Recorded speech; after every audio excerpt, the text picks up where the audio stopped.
Well, a very good evening, ladies and gentlemen, and welcome to the first of the New South Wales Milers meets for the 2021-22 season. Welcome to everyone here at the Crest Live and for everyone watching at home. It's about a 3-hour program tonight, and we'll take a look at the timetable on screen for those playing along at home. We're kicking off with the 400-metre hurdles. The men's first with 2 races, the B and the A, followed by the women's A 400-metre hurdles. That's going to be followed by the graded 400-metre races, kicking off with the men's C race at about 10 to 6. And that will then be followed by the graded 800-metre races, kicking off at about 5 past 6 for the men. The men going down to the E race there and the women's to the D. Then we'll have the graded miles, kicking off with the men's D at about 20 to 7, until we hit the community 5K starting just after 10 past 7.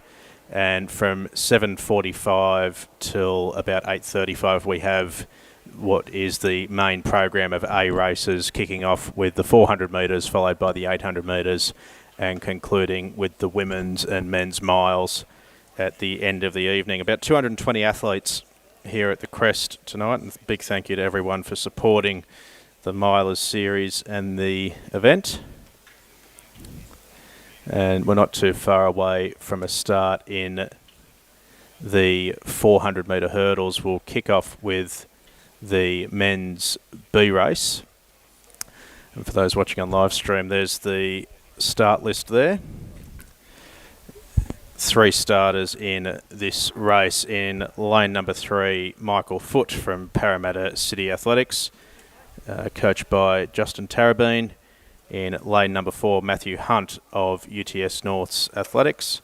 And in lane number 5, Bakar Koda of Bankstown, coached by Gavin Bean. So just the 3 starters in this B race.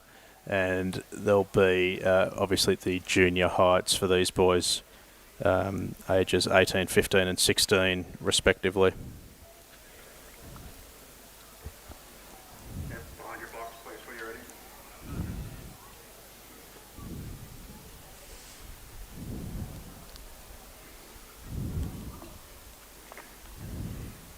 On your box.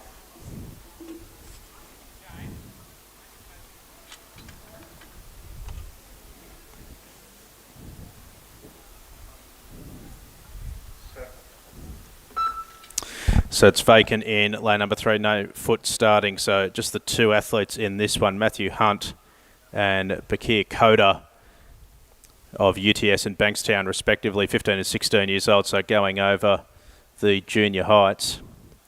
You can see there Koda on the outside with on the outside with a short lead of probably 2 or 3 metres over Hunt in the red of UTS Norths, and just holding that gap as they head around the home turn, and in fact probably opening it up a little bit to about 3 metres or so now. So Koda on the outside in the home colours of Bankstown leads them into the straight with a gap of about 4 metres now, 3 or 4 strides, and they level up now. So you can see the gap there on screen. Koda from Hunt and the 16-year-old Bakar Koda of Bankstown will come down and take out the men's B race in the 4 hurdles ahead of Matthew Hunt of UTS Norths.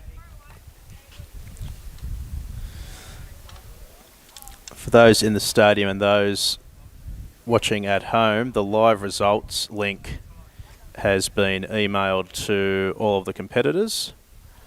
It's also available in the description of the live stream on Facebook and YouTube. There's also a full timetable in there and a link to the start lists as well. So we'll be able to bring you those official results shortly after the conclusion of each event.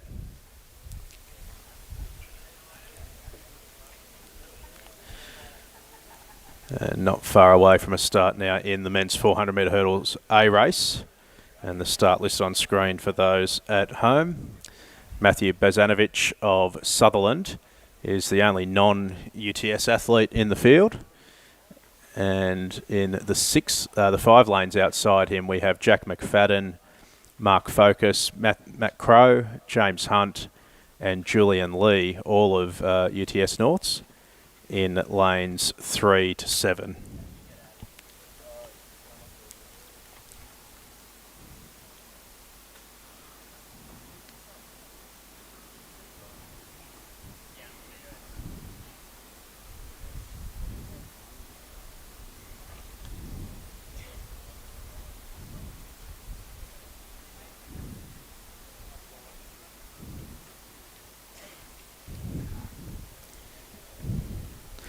Just some adjustments being made to the hurdle heights here in the stadium.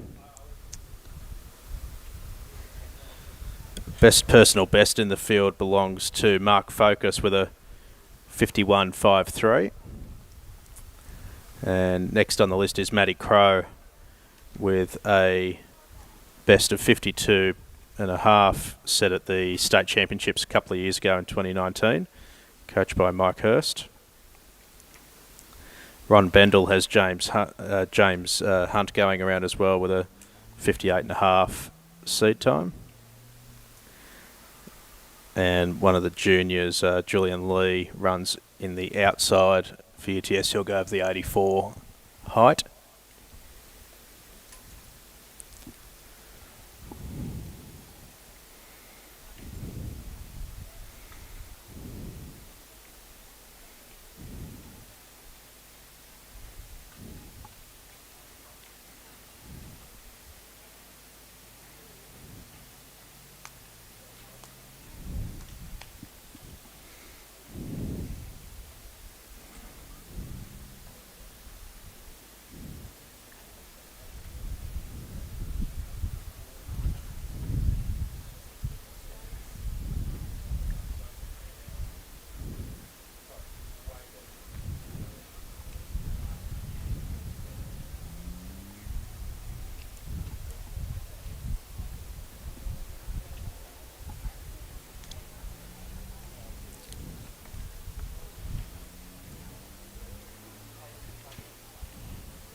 Okay, so just a little brief delay there while we organise some of the hurdles.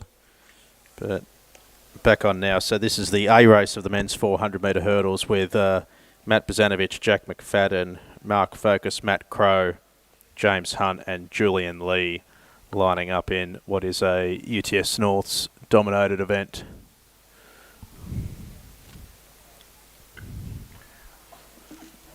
On your mark.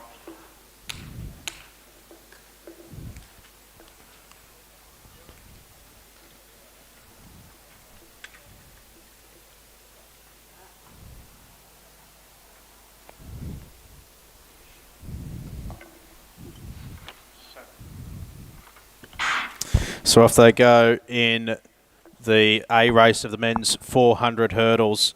From the inside out, Bozanovic, McFadden, Crowe, Hunt and Lee with Focus a late scratching.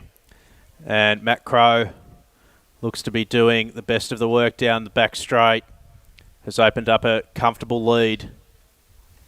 Just sitting on the front of Jack McFadden on his inside, the 19-year-old, who's boxing on well with him, running well in the inside. McFadden coached by Clayton Kearney and Crowe by Mike Hurst. So as they come into the straight now, it's Crowe with a gap of probably about 2 metres or so. As they level up now, about 4 or 5 strides he's opened up now, and Crowe coming into his running quite well.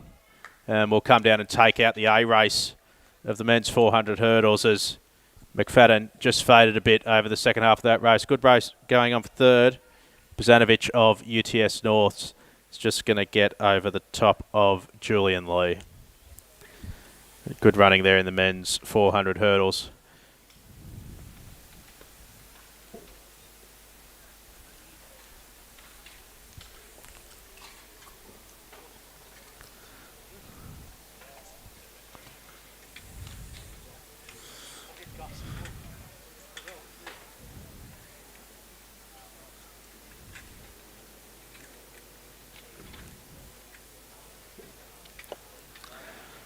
We'll just need some more changes to the hurdle heights to accommodate the women's heights.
Okay, so we've sorted out the heights for the women's 400 metre hurdles. Just run through this start list quickly. So from the inside out in 2, Scarlet Pie of Essex West. In 3, Susie Satardis of Athletics Wollongong. Jen Cowie for UNSW and Lindsay Watson in lane number 4. Brody Mate for Kembla Joggers in lane number 5. Susie Douglas for UNSW in 6. And Indiana Pie for Essex West in lane number 7. That's the field for the women's A race in the 400 hurdles. On your mark.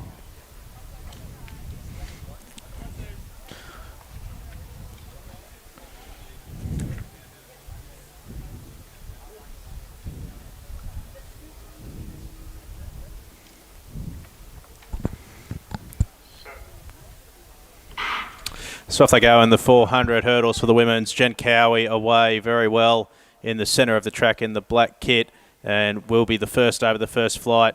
Also going well on the outside is Indiana Pie. I think that is in the Campbelltown crop top. But Jen Cowie leads them up the back straight.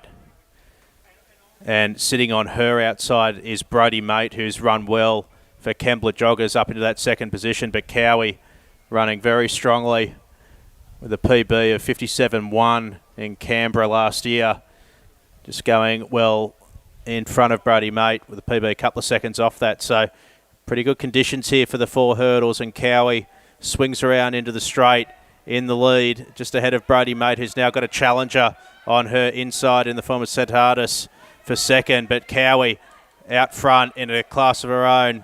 And will come home and take out the 4 hurdles just ahead of Brody Mate, who rallied well late. Then Satardis just in front of Scarlet Pie, and Indiana Pie rounds out the field of 6 in the women's 4 hurdles.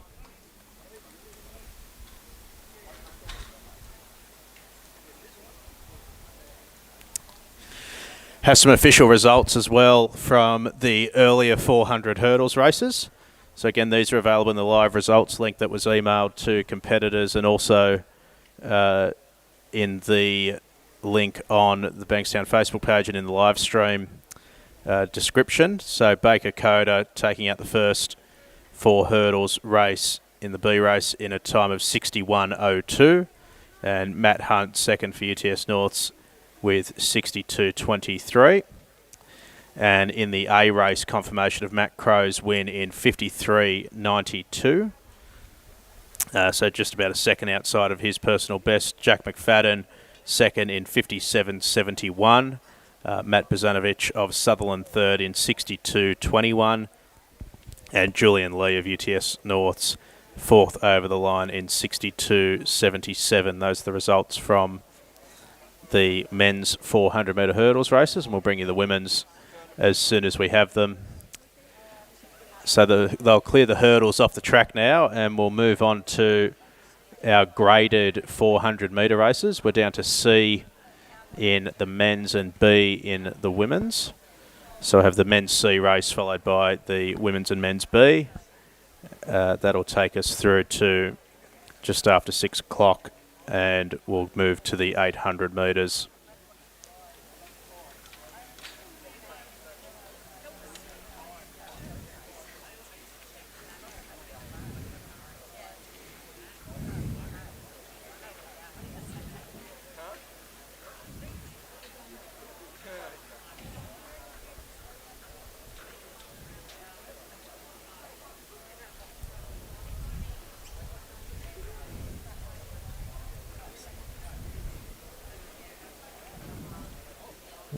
It's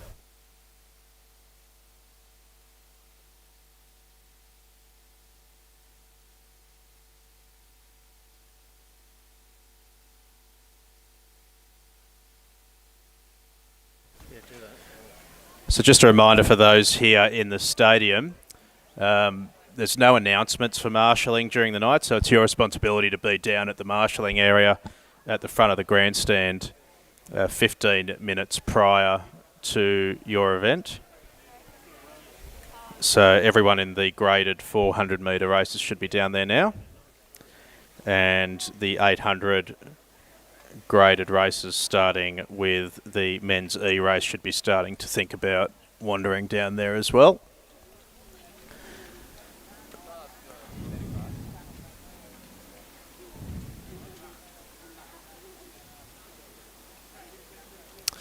And some official results now for the women's 400 metre hurdles. So confirmation of Jen Cowie's win, listed as UNSW in 60.03. Brody Mate, second, rallied well late, just 800ths outside in 60 flat 11. I'm just checking some of the PBs, so just a little bit outside the personal best here. Susie Seditatis for Athletics Wollongong in third in 61.74. Scarlet Pie of Asics West 62.39. Susie Douglas, UNSW 62.96. And Indiana Pie of Asics West 69.76. That's the official results for the women's 400 metre hurdles A race.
Yeah, for those playing along at home, it's still pretty sweltering conditions out here at the Crest, still 34 degrees local. Fortunately, that is projected to drop off a bit, getting into the mid-20s as we move into the main part of the program. So hopefully we do get that temperature drop in the next hour or so. But we're not too far away now from a start in the men's 400 metre C race. On your mark.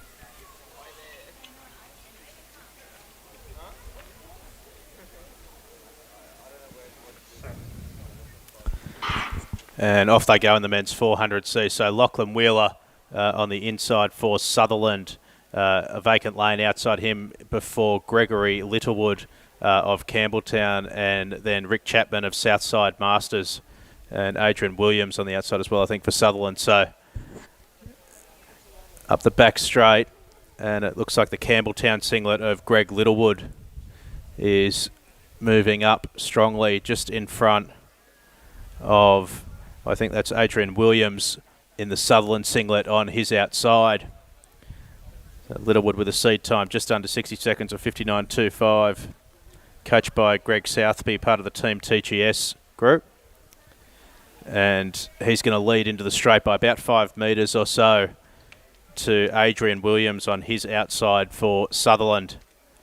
So a couple of the Masters athletes battling it out here in the men's C, and Littlewood will be too good and take out the win just ahead of Adrian Williams, and the youngster Lockie Wheeler, just 11 years old, coming home for third in the men's C race.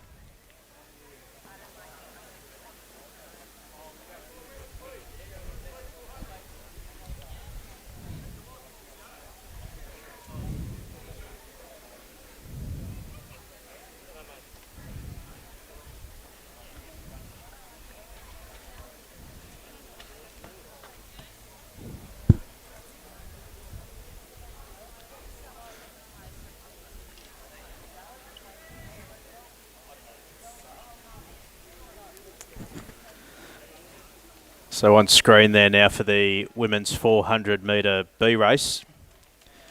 In lane 2, Sienna Novak of Southeastern, coached by Jordan and Warren Williams.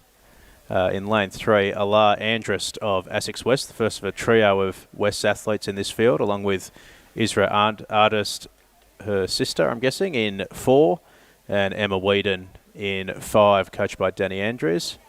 Bella Cooper runs for Sutherland in lane number 6, part of Davina Strauss's group. Alexandra Alizart for Westfields in 7, and Tilly Iverson for Bankstown in lane number 8.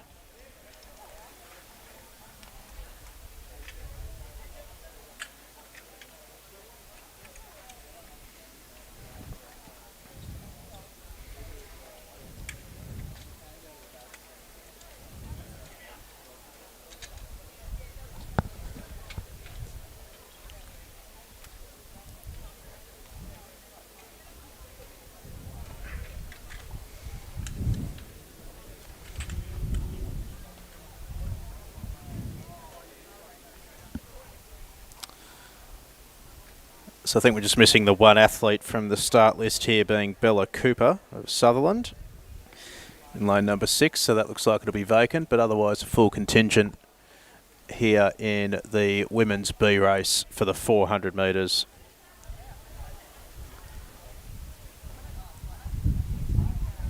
As we look to be pretty much back on schedule.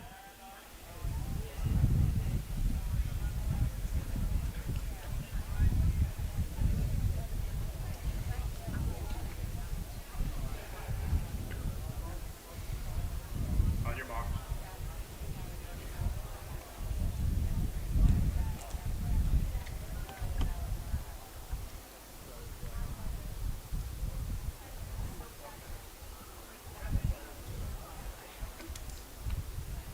Set. So off they go in the B race of the women's 400 from the inside out. Novak, Andrist, Whedon, Alizart and Iverson. As they head around to the back straight. It looks like the Andrist sisters going quite well on the inside of the track. Isra of Essex West running very well, getting up the stagger on her clubmate Whedon outside her. Isra Andrist with a PB of 61 seconds coming into this field, best in the field. And she looks to have the best of them at the moment. Her sister, Alar Andrist, running well on her inside.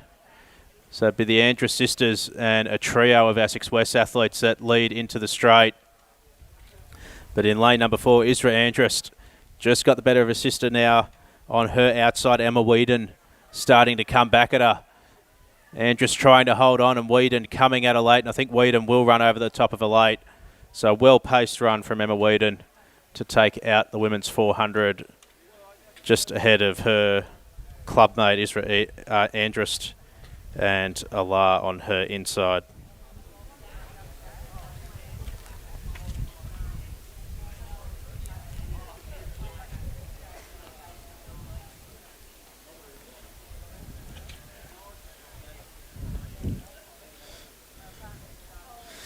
So we're pretty much back on schedule now after a slight delay with the 400 hurdles. This next men's race due to get underway in 5 minutes' time at 6 o'clock. That'll be the men's B race, and then we'll be into the 800 metre graded races.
So we'll just have a look at the start list for this men's 400 metre B race. Looks like we might have a couple of scratchings, but from the inside out, Bailey Latanis of Illawong Eugene Quagg of Randwick Botany Harriers, coached by Jordan Williams. Daniel Samsa of home club Bankstown. Lane 4 has Jarvis Rosette of Illawong. Lockie Baptist of Westfield in lane number 5. Benjamin Iveson of Bankstown in lane number 6. Riley Christie runs for Winston Hills in lane number 7. And Lucas Duong, coached by Matt Pye for Essex West in lane number 8. That's the field for the men's 400B race. On your mark.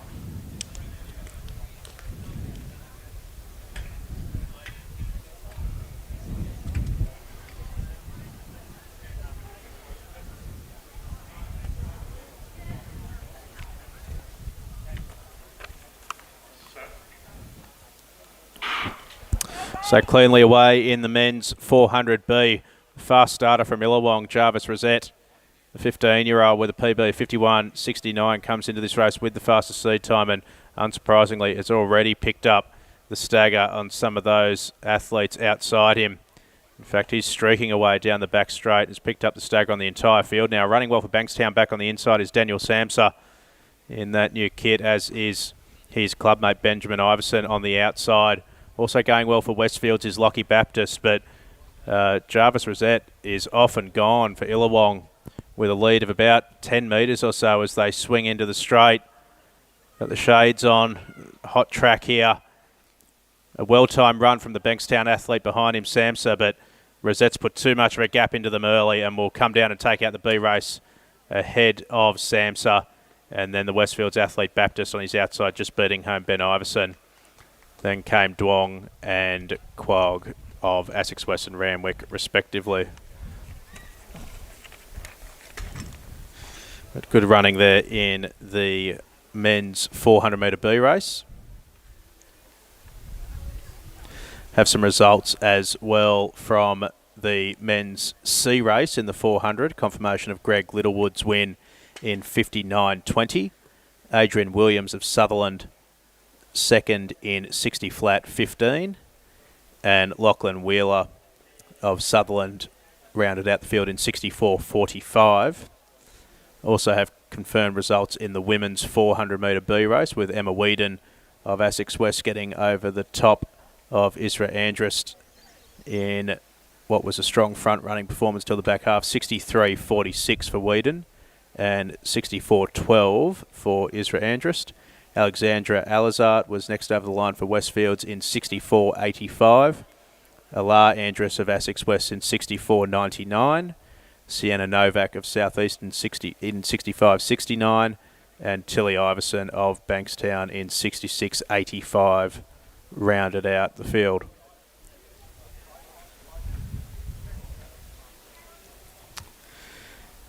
So that's it for the graded 400 metre races. We'll move on to the graded 800 metres in just a few minutes' time.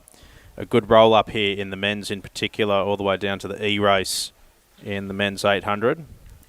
Especially good with a lot of the top 800 metre runners electing to open their seasons with the mile a little later on tonight. But 5 full races in the men's 800. And the women's down to D as well, so four full races in the women's 800 as well. Pleasing to see.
Okay, so just getting ready to go now in the E-race of the men's 800 metres. 7 in the field, as you can see on screen there. Gavin DeBall of Nowra in lane number 1. Howard Koji of Run Crew in 2. Charles Neat of Randwick Botany Harriers in 3. Rod Simpson of Sutherland in 4, just inside his teammate Lachlan Wheeler.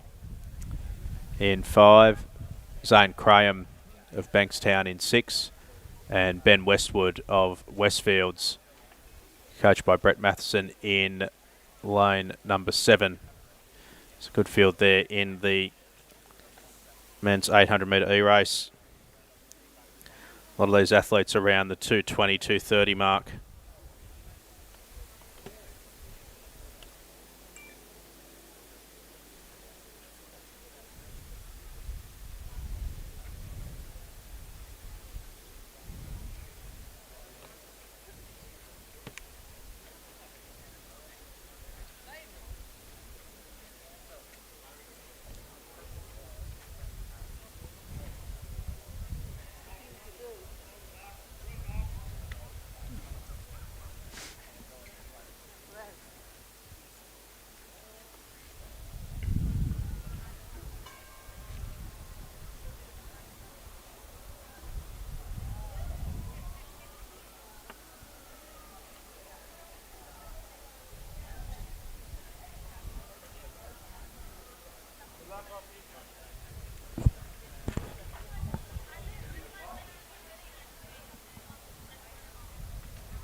On your mark. So off they go in the men's E-race of the 800 metres. And quickest away from Randwick in the inside is young Charles Neat, the PB of 2:22, set at all schools just last weekend. Getting up on his outside is one of the Sutherland athletes. And that looks like Rod Simpson just getting on his outside. So Simpson leading from Neat, and then a little gap back to young Lockie Wheeler. These obviously all open seating. And then a little gap further back to young Koji Howard of Run Crew, coached by Dad, Gary. Through the 400 now, so Simpson leading from Neat, then a little gap back to Wheeler and Howard. Gap further back then to Gavin Dybel, just in front of Ben Westwood of Westfields. And then Koji coming up at the rear of the field there. So up the back straight for the last time, and young Oliver Neat's gotten around, Charles Neat, pardon me, has gotten around the outside of his much older compatriot Rod Simpson. Part of the open grading in all of these races is that it's all open seating. So Charles at 13 battles with his Masters competitor Simpson. And young Lockie Wheeler of Sutherland, the 11-year-old, now swinging wide and going to pick up his teammate, young Zane Graham, in behind them in that Run Crew kit. Neat's trying to hang on here from a fast finishing Wheeler, and Neat will hang on. Well done to Neat, just ahead of Wheeler. Simpson led mostly early, then Graham. A little gap back now to Gavin Dybel of Nowra. And then comes young Koji Howard and Ben Westwood of Westfields will round out the field of 7.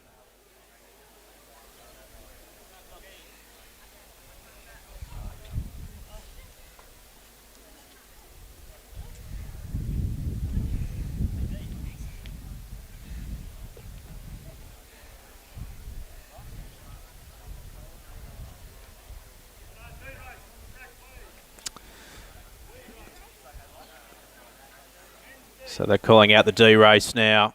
And there's the field on screen for those watching at home. Ben Long in lane 1 for Westfield, just inside of his teammate Caleb Straw. Ben Maloney of Trinity next up in lane number 3. Noah Kreckelberg of Run Crew in 4. Ben Napier of Camden in 5. Riley Christie, Winston Hills in lane 6. Damien Rutledge, ACT Masters in 7. And Daniel Simpson of Trinity rounds out the field in lane number 8 for a full contingent.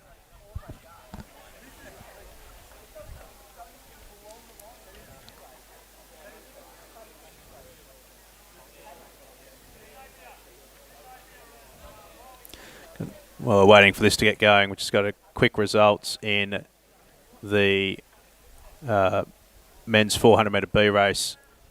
Jarvis Rosette of Illawong with the win in 52.02. Lanes 2, 3 and 4. Do you want to come back to the 800 metre start, please? Daniel Samsa second for Bankstown in 52.82, and Lucky Baptist for Westfields in 53.69. A few of the boys just being brought back to the 800 start. But right to go in the men's 800 metre D race.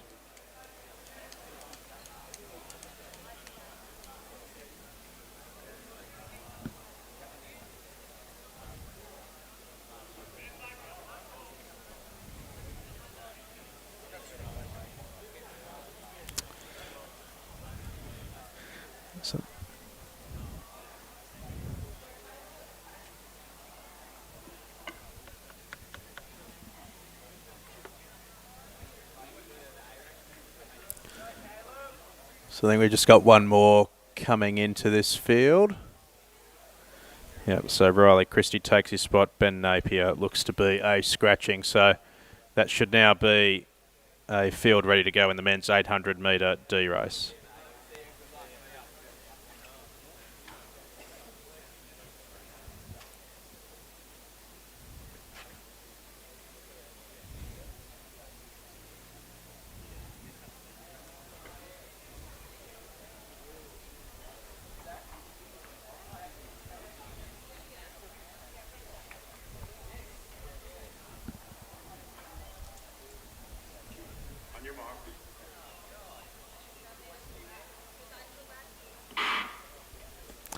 So off they go in the men's 800D from the inside out. Long, Straw, Maloney, Kreckelberg, Christie, Rutledge and Simpson.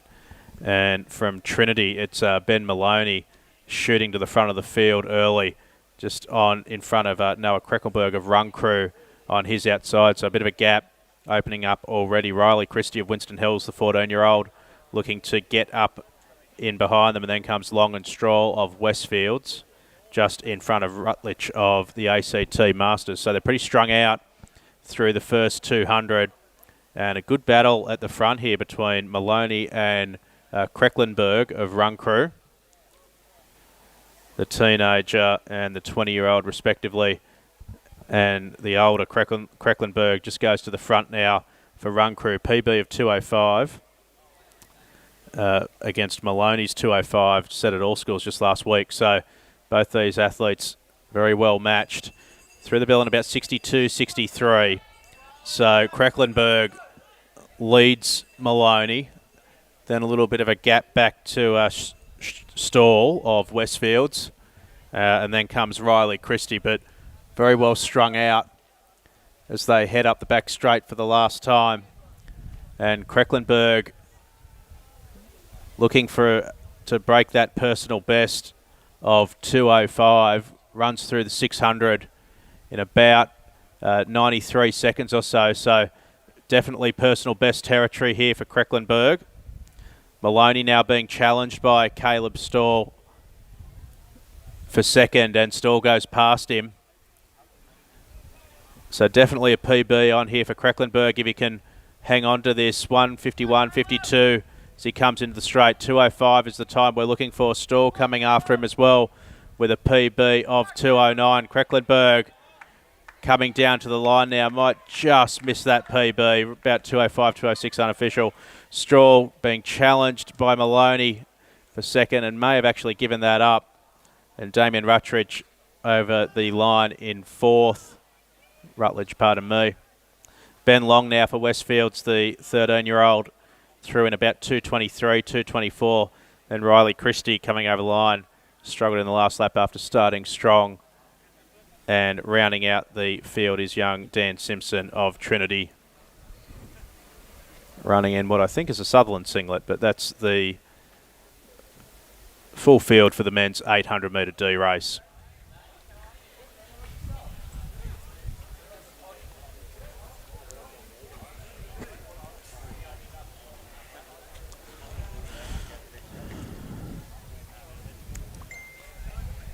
Have some results from the men's 800 metre E race, the one before that. Charles Neate's win in 2:21.17. Lockie Wheeler second for Sutherland, 2:21.78. Rod Simpson for Sutherland get two on the podium, 2:23.41. Zane Graham, 2:27 flat. Gavin Dybel of Nowra, 2:38.7. Koji Howard, run crew 2:43, and Ben Westwood of Westfields in 2:45 as we get ready to go in the women's D race. Looks like we're missing a couple of starters here. Looks like we have Madeline Baptist in lane 1 for Westfields. Lane 2 looks to be vacant. We've got Kelsey Prest and Bella Cooper in 3 and 4 respectively for Mosman and Sutherland. And we're just bringing a couple of them back to the 800 starts now with Sophie Helene and Isabella Baptist rounding out the field for Run Crew and Westfields. But that is the field in the ladies 800 metre D race.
So off they go in the women's 800 metre D.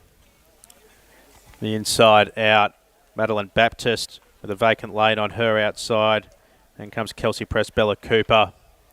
No Isra Andrist, I don't think, for Wes. Then we have Sophie Helene and Isabella Baptist. So heading down the back straight for the first time. And it's Bella Cooper of Sutherland who's shot to the front of the field. Just sitting on the front of Kelsey Priest, I think that is from Mosman. And then the Run Crew singlet of Sophie Helene on her outside, just sitting in front of one of the Westfields athletes there through the 200 and about 39 or so. So leading group of 4 at the moment. Isabella Baptist it is of Westfields just on the back of that. So it's Kelsey Prest and Bella Cooper. Bella Cooper, pardon me, sitting on the front of the field there in the Sutherland kit. And now coming around the outside, I think that's the Mosman singlet of Kelly Prest. So they go through the bell in about 72 seconds or so. It is indeed Prest. And then just sitting in behind them is Sophie Helene of Run Crew, coached by Gary Howard with a PB of about 2:33. And then the Westfields pair of Isabella Baptist and her sister Madeline, both with Brett Matheson. But off the front now is Kelly Prest of Mosman, coached by Tom Giles, with a PB of 2:24 is what we're looking for. So about 40 seconds to get to the line if that's going to go. Probably not quite on PB pace here. As Prest goes through the 200 and about 151 or so unofficial. But you can see now the gap that she has opened up to Sophie Helene of Run Crew. But the Mossman athlete pressed into the straight with 2:12 on the clock. 2:24 is what we're looking for a personal best. Going to be just outside that. But sat with them for the first 400 and then kicked home well at the bell. And Kelly Prest will take out the women's D race in the 800, about 2:27, 2:28. Sophie Helene coming in for second, just ahead of Bella Cooper of Sutherland. And here comes Isabella Baptist of Westfields. Probably about 10 seconds or so outside of her personal best, and her sister Madeline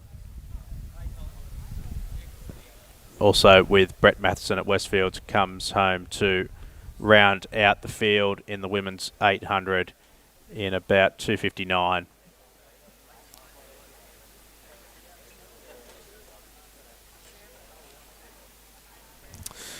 Have some more results as well. These are the results of the men's 800 metre D race.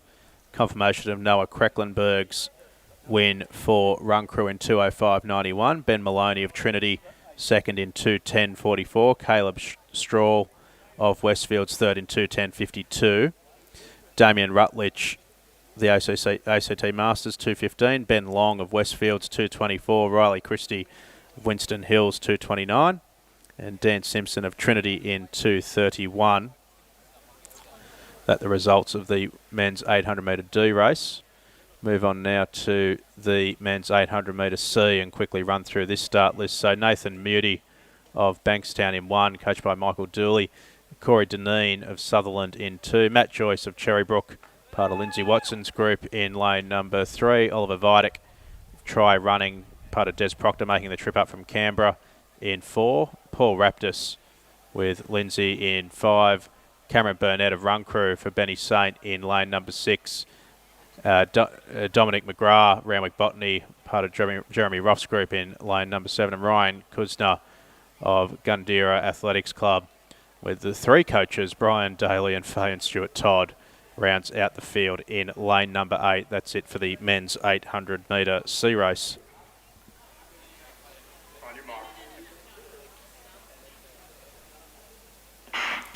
And off they go. It's a full field in the C race. As mentioned, good depth in these 800s. Matt Joyce prominent early for Cherrybrook, but going well on the outside for Randwick is Dominic McGrath, part of Jeremy Roth's squad, with a PB 2:02 set at all schools just a week ago. But Joycey now shoots to the front of the field for Cherrybrook, that red singlet. McGrath now getting up on his outside, and then the Sutherland athlete, Corey Deneen, another 2:02 athlete sitting in behind them. Then comes Paul Raptis of Bankstown, just sitting on the front of, Nathan Moody, I think that is. But the field still reasonably bunched together as they come into the straight for the first time, sitting right on about 2-minute pace. They were 45 seconds or so through the first 300. Making a move down the outside is Ryan Kuzner. Through the bell in about 59.60 unofficial. So Matt Joyce doing the work on the front for Cherrybrook and kicks away a stride or two on Dom McGrath of Randwick. Cameron Burnett was putting himself into a prominent position for Run Crew and trying to get onto the back of McGrath now. Raptis running strongly as well in behind them. And then comes Ryan Kuzner of Ginadira. But Matt Joyce could be running his way to a personal best here through in about 1:30 flat. He'll have to close, really hold this pace if he's going to knock off his personal best of 1:59.6. But he's running well. The challenge now coming from behind with Run Crew's Cameron Burnett, who could be on for it, that 2:02 BP here. Joyce trying to rally Burnett on his outside. McGrath sitting in behind them for Randwick, but it's a race of 2. And Burnett's going to be too strong for Matty Joyce. About 1:59.2 flat, unofficial. So we'll wait for the results to come through, but they might have broken 2 there. Little gap back then to Dominic McGrath, who was prominent early. Then Ryan Kuzner, then Raptis. Nathan Moody in there as well for Bankstown. But some fine racing there in the men's 800 metre C race.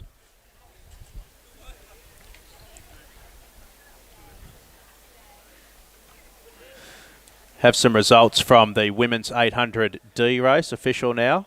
Kelsey Prest, confirmation of her win for Mossman in 2:28.04. Sophie Helene, run crew in 2:32.72. Bella Cooper of Sutherland third in 2:39.01. Isabella and Madeline Baptist rounded out the field for Westfields in 2:44 and 2:59 respectively.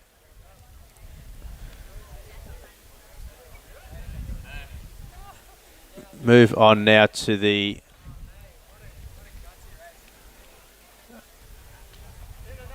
this is the women's 800 metre C race. And 8 in this field, so Aisha Stevel of Illawong in lane number 1, Rowena Wazaka for Sutherland in lane number 2, coached by Jacinta Doyle. Giselle Enland for Sydney Athletics Academy in 3. Marbelle Duques for Run Crew in 4. Marley McKenzie of Hills in lane number 5. Tessa Newitt of Bankstown in 6. Zara McColgie of Sydney Athletics Academy in 7. And Sienna Novak rounds out the field of 8 in the women's 800 metre C race.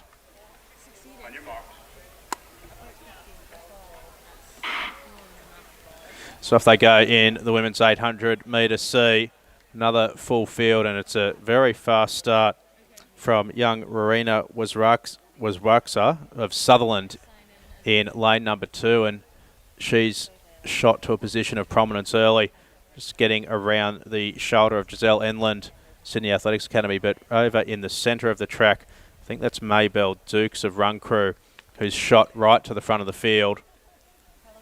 Just in front of Marley McKenzie, I think it is, but hard to tell from here. Through the 200 in about 33, 34 seconds or so. And we'll get a better look at them as they come into the straight for the first time. But a leading pack of 4 have now sorted themselves out, and it's Sydney Athletics Academy's Giselle Enland getting around to lead the field, just in front of Marbelle Dukes of Run Crew. And just sitting in behind them is actually is Tessa Newitt of Bankstown, but in the black crop top. They threw the bell in about 65 seconds or so. And Sydney Athletics Academy's Enland leads Tessa Newitt of Home Club Bankstown, part of the Limitless Track team, Ondo Cal Musics Group. They're just sitting on the front then of Sutherland's Rania Waswaksa. But a big gap now opened at the front of this field for Enland. You can see there on screen the gap about 30 metres now. So a commanding lead for her. The race really going on behind her for second between Newitt of Bankstown and Waswaksa. So about 150 or so on the clock now, with 150 to run for Enland. See if Waswaksa is able to close this gap at all. Does look to be closing a bit, but maybe too little too late. Newitt's run a consistent race in third for Bankstown in that black kit. Enland now starting to shift around a lot, but probably will just have enough to hang on and take the win in the women's scene. About 220 from Waswaksa in second, about 223, and Newitt third and about 225. Little gap back now to Stevel and Dukes, who was prominent early. Then comes McCoy and Novak. And Marley McKenzie of Hills will round out the full field of 8 in the women's 800 metre C race.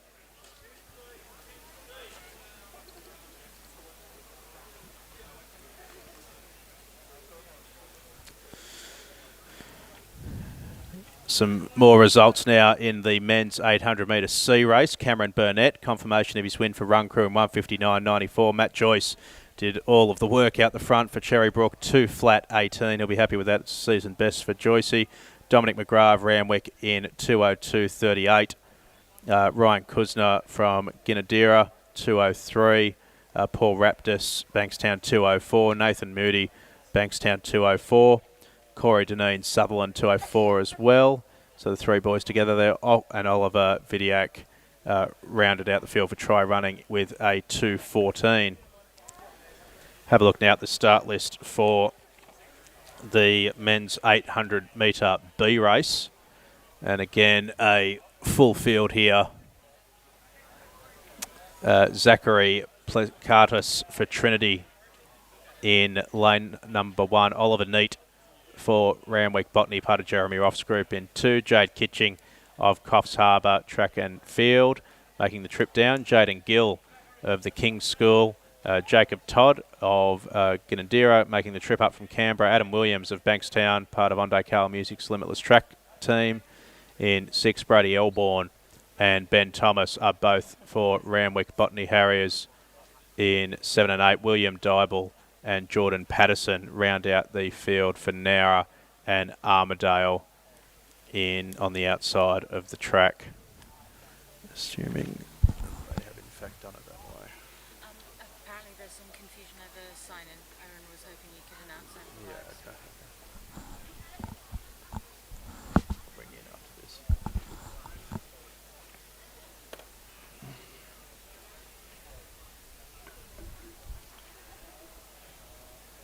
On your mark.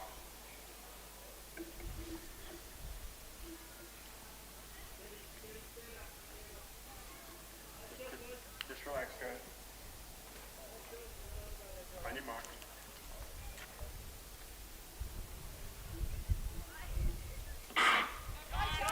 So off they go in the men's 800 metre B race. This is a quality field here. Some 155 athletes and all under 2 minutes on the seed time. So a very quick start in the centre of the track for a couple of them there. The Sutherland, the Ginadira athlete Jacob Todd very quickly away also with the Kings athlete Jaden Gill. And now it's Bankstown's Adam Williams of the Limitless Track team that gets his way into the front of the field through the 200 very quick, about 28 seconds. So not mucking around at all here. Adam Williams sitting on the front of Jaden Gill of Kings, 156 and 155 seed times respectively. Then it's Armidale's athlete on the outside. That's Jordan Patterson, coached by Ben Liddy's Central Performance Track Team, 159.4 PB for Lids. Then in the outside of him is Jacob Todd through the bell in about 55 seconds or so. So they're really getting on with it here. Williams sits on the front of Gill, and you can still see plenty in this with Ben Liddy's Jordan Patterson sitting in behind them. Then Todd from Canberra sitting in behind them. Then comes Randwick's Elborn and Thomas just sitting off the back there. So still about 4 or 5 of them in it, as here comes a big move from Kings. Jaden Gill up the back straight, went off like an absolute bullet at the front of the field.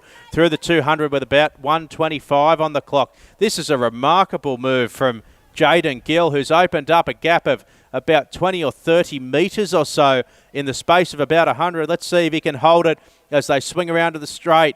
Into the straight for Gill. A fast move here coming from Ben Thomas of Randwick Botany trying to get after him, but Gill might be off and gone here.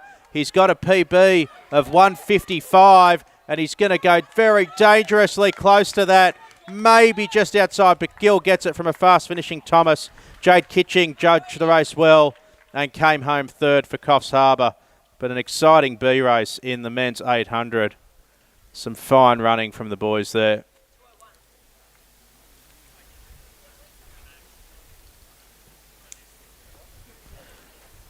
We'll look for some results from the C race as well. So Cameron Burnett from Run Crew, 159.94.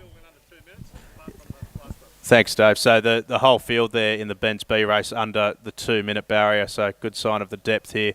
Cameron Burnett for Run Crew, 159.94. Matt Joyce, sorry, I've already read those results, haven't I? The women's C race I should be reading out. Giselle Enland of Sydney Athletics Academy, 251.54. Renina was walk-up. Apologies for the pronunciation there. Sutherland, 222.69. Tessa Newitt, Bankstown, 226.06. Aisha Stevel with a 232 for Illawong. Mabel Dukes, Run Crew, 233. Zara McCoy of Sydney Athletics Academy, 235. Sienna Novak, 236. And Marley McKenzie with a, 239. So we'll quickly go on and have a look at the start list for the women's 800 metre B race, as I'm pleased to welcome my special guest commentator for the evening, Isabella Thornton-Bott, to the commentary box. Welcome, Izzy. Thank you, Matt. Nice to be here. Let's run through this start list quickly. So Zoe Woods for Essex West and Graham Garnett in lane number 1. Maggie Hyman for Sydney Athletics Academy in 2. Natasha Ward for Randwick Botany, part of Jordan Warren Williams Group, in 3. Ashley Pernica of Mingara for Rob Beardsley in 4. Maiden Ruby for Run Crew and Gary Howard in lane number 5.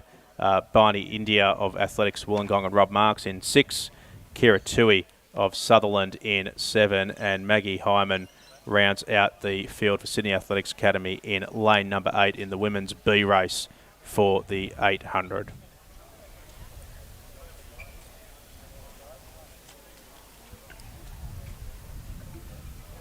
On your mark.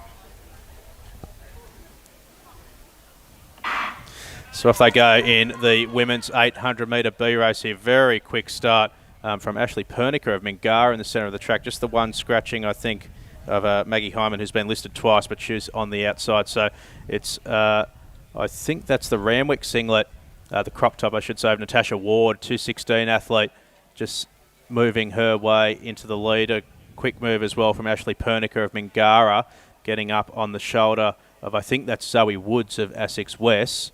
And then another move coming now from the Sutherland athlete of Kira Tui as they go through the 200 in about 33 seconds or so. So this field's starting to spread out early, is he?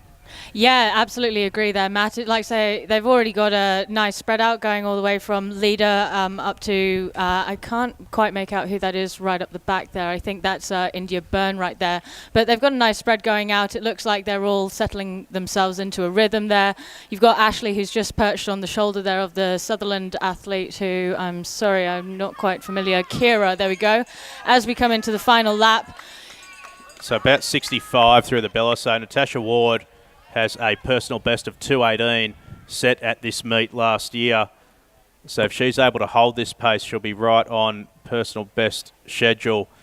But the field's starting to pull her back now as they head up the back straight for the last time. And Pernica of bold Mingara. move by Ashley Pernica coming over the top of Natasha Ward, who's probably just hit a little bit of a wall just there. She really went out very strong, clearly wanted to go and do something special tonight, but I just don't think she's got enough in the tank to hold on to that lead, because Ashley Pernica's really put on a good 10 metres on her by now. As they come into the final 150, you can actually see, I'm not sure who it is also coming over the shoulder of Natasha Ward there, but there's a massive lead being taken out by Ashley Pernica of Mingara Athletics, and Zoe Woods just coming over the top of Natasha Ward there as she grinds her way to the finish. Entering into the final straight now, and you can see that they're all working really hard in this heat today. 2:10 on the clock as they're coming into the final 10 metres or so, and it looks like she's going to close it out with a pretty reasonable time of 2:17. Ruby Madden coming in not long after that in second. And I guess we'll have to go back on the live stream to see what the results were for that one. Yeah, so bold front running from Ward, but just too much work too early for her, and Pernica able to come over the top. We'll see if we can get some official results from that men's 800 metre B race when we can. So Jaden Gill, confirmation of his win in 1:55.68. I'm just looking, it's just outside the personal best he ran just a week ago at All Schools. Ben Thomas from Randwick Botany in 1:57, and that is a personal best for Ben by a couple of seconds, so well done to him. Jade Kitching of Coffs Harbour, 1:57.45. Adam Williams, 1:57 as well, so 4 of them in that field, 1:57 or under. Oliver Neat for Randwick Botany in 1:58.03. Jordan Patterson, Armidale, 1:58 as well. Jacob Todd of Ginadira in 1:58 as well. And 2:02, Brady Elborn of Randwick was the only athlete in the field outside of 2 minutes. So that is the 800 metre graded events done for the evening. And that means we go to the men's mile and the first of the graded mile races. And this is the field here for the D race in the men's. Jason Wendt in position number 1 for Sutherland. Matt Westwood for Camden, coached by Rob Marks, in position number 2. Senthil Thilla-Deason, apologies I've got that wrong, for Woodstock. In 3, Tony Sinaboldi on his home track in position number 4. Steve Bushby, Nick's Run Club, coached by Nick Daniels, good mate of mine, in position number 5. Rod Simpson of Sutherland in 6. Dan Simpson of Trinity in 7. And Ethan Littlewood rounds out the field of 8 for Campbelltown, coached by Greg Southby in position number 8. For the first of our graded races in the men's mile.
Do you want me to take the opening of this first one, or are you just... I'll just call you in.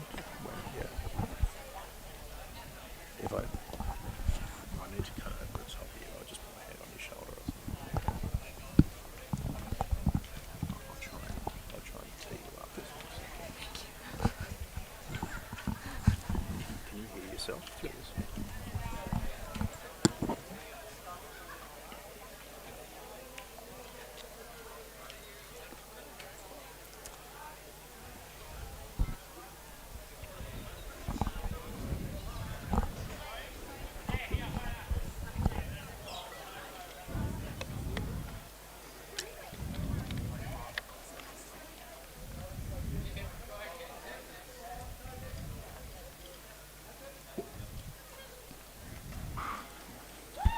So off they go in the first of the graded mile races here at the meet that is ordinarily the Albie Thomas, not tonight for a host of reasons, but good to see the mile still getting a run. So from the inside out here went Westwood, Thilla-Deason, Sinaboldi, Bushby, Simpson and Littlewood as they head up the back straight for the first time. And it's the Campbelltown athlete, Ethan Littlewood, just taking up the lead. That's a Camden singlet in behind him of Matt Westwood. And then Woodstock's Thilla-Deason just sitting in behind them. Little gap back then to the Nick's Run Club athlete Steve Bushby. To see NRC out here.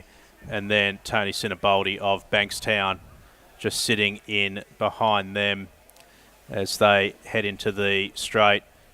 For anyone new to mile racing, it's looks like 4 laps of the track, but it's a little bit longer, 1,609 metres or thereabouts. So this first split will be a little bit longer. Izzy, you're training up with the Oregon guys. Have you converted your brain to working in miles yet? Oh, look, getting there, Matt, getting there. It's been a process, and I've had to get used to calculating them on the fly. I'm not quite as slick at it just as I'd like to be so far, but slowly getting there in terms of converting from kilometres per hour pace or like minutes per K to miles per K and working my way up from there and getting used to people talking in terms of, you're going to go out and do a 4-mile run, or you're going to go out and do a 12-mile long run, rather than hearing 20K long run, something along those lines. Just got a query on the live stream about the temperature here. Still 34 degrees here, so it is pretty hot for the middle distance guys. Wouldn't be getting too much over of that in the US, I wouldn't have thought. No, not at the moment. It's winter over there right now, and I remember actually I was on my run just this morning, and I was thinking, man, it's a little bit warmer than I'm used to it being right now. But it's different hemispheres of different seasons. So come a couple of months from now, when you guys are in winter, I'll be soaking up the rays over there in the States. So into the straight for the second time here in the first of our graded mile races, and Ethan Littlewood sits on the front of the field. He's got a seed time down of 5:12, but obviously not a lot of PBs for guys over the mile distances. We tend to go off the 1500 paces. So they went through 409 in about 79 seconds, about 83 for that one. So the second slap actually a little bit slower than the first 409, despite being a little shorter. But Littlewood sitting on the front now, as he has done since the outset, just sitting on the front of Camden's Matt Westwood. Just from the website. Just from the event. And just a shot now on screen of Jason Wendt of Sutherland. New South Wales and it'll be on there. So. Live.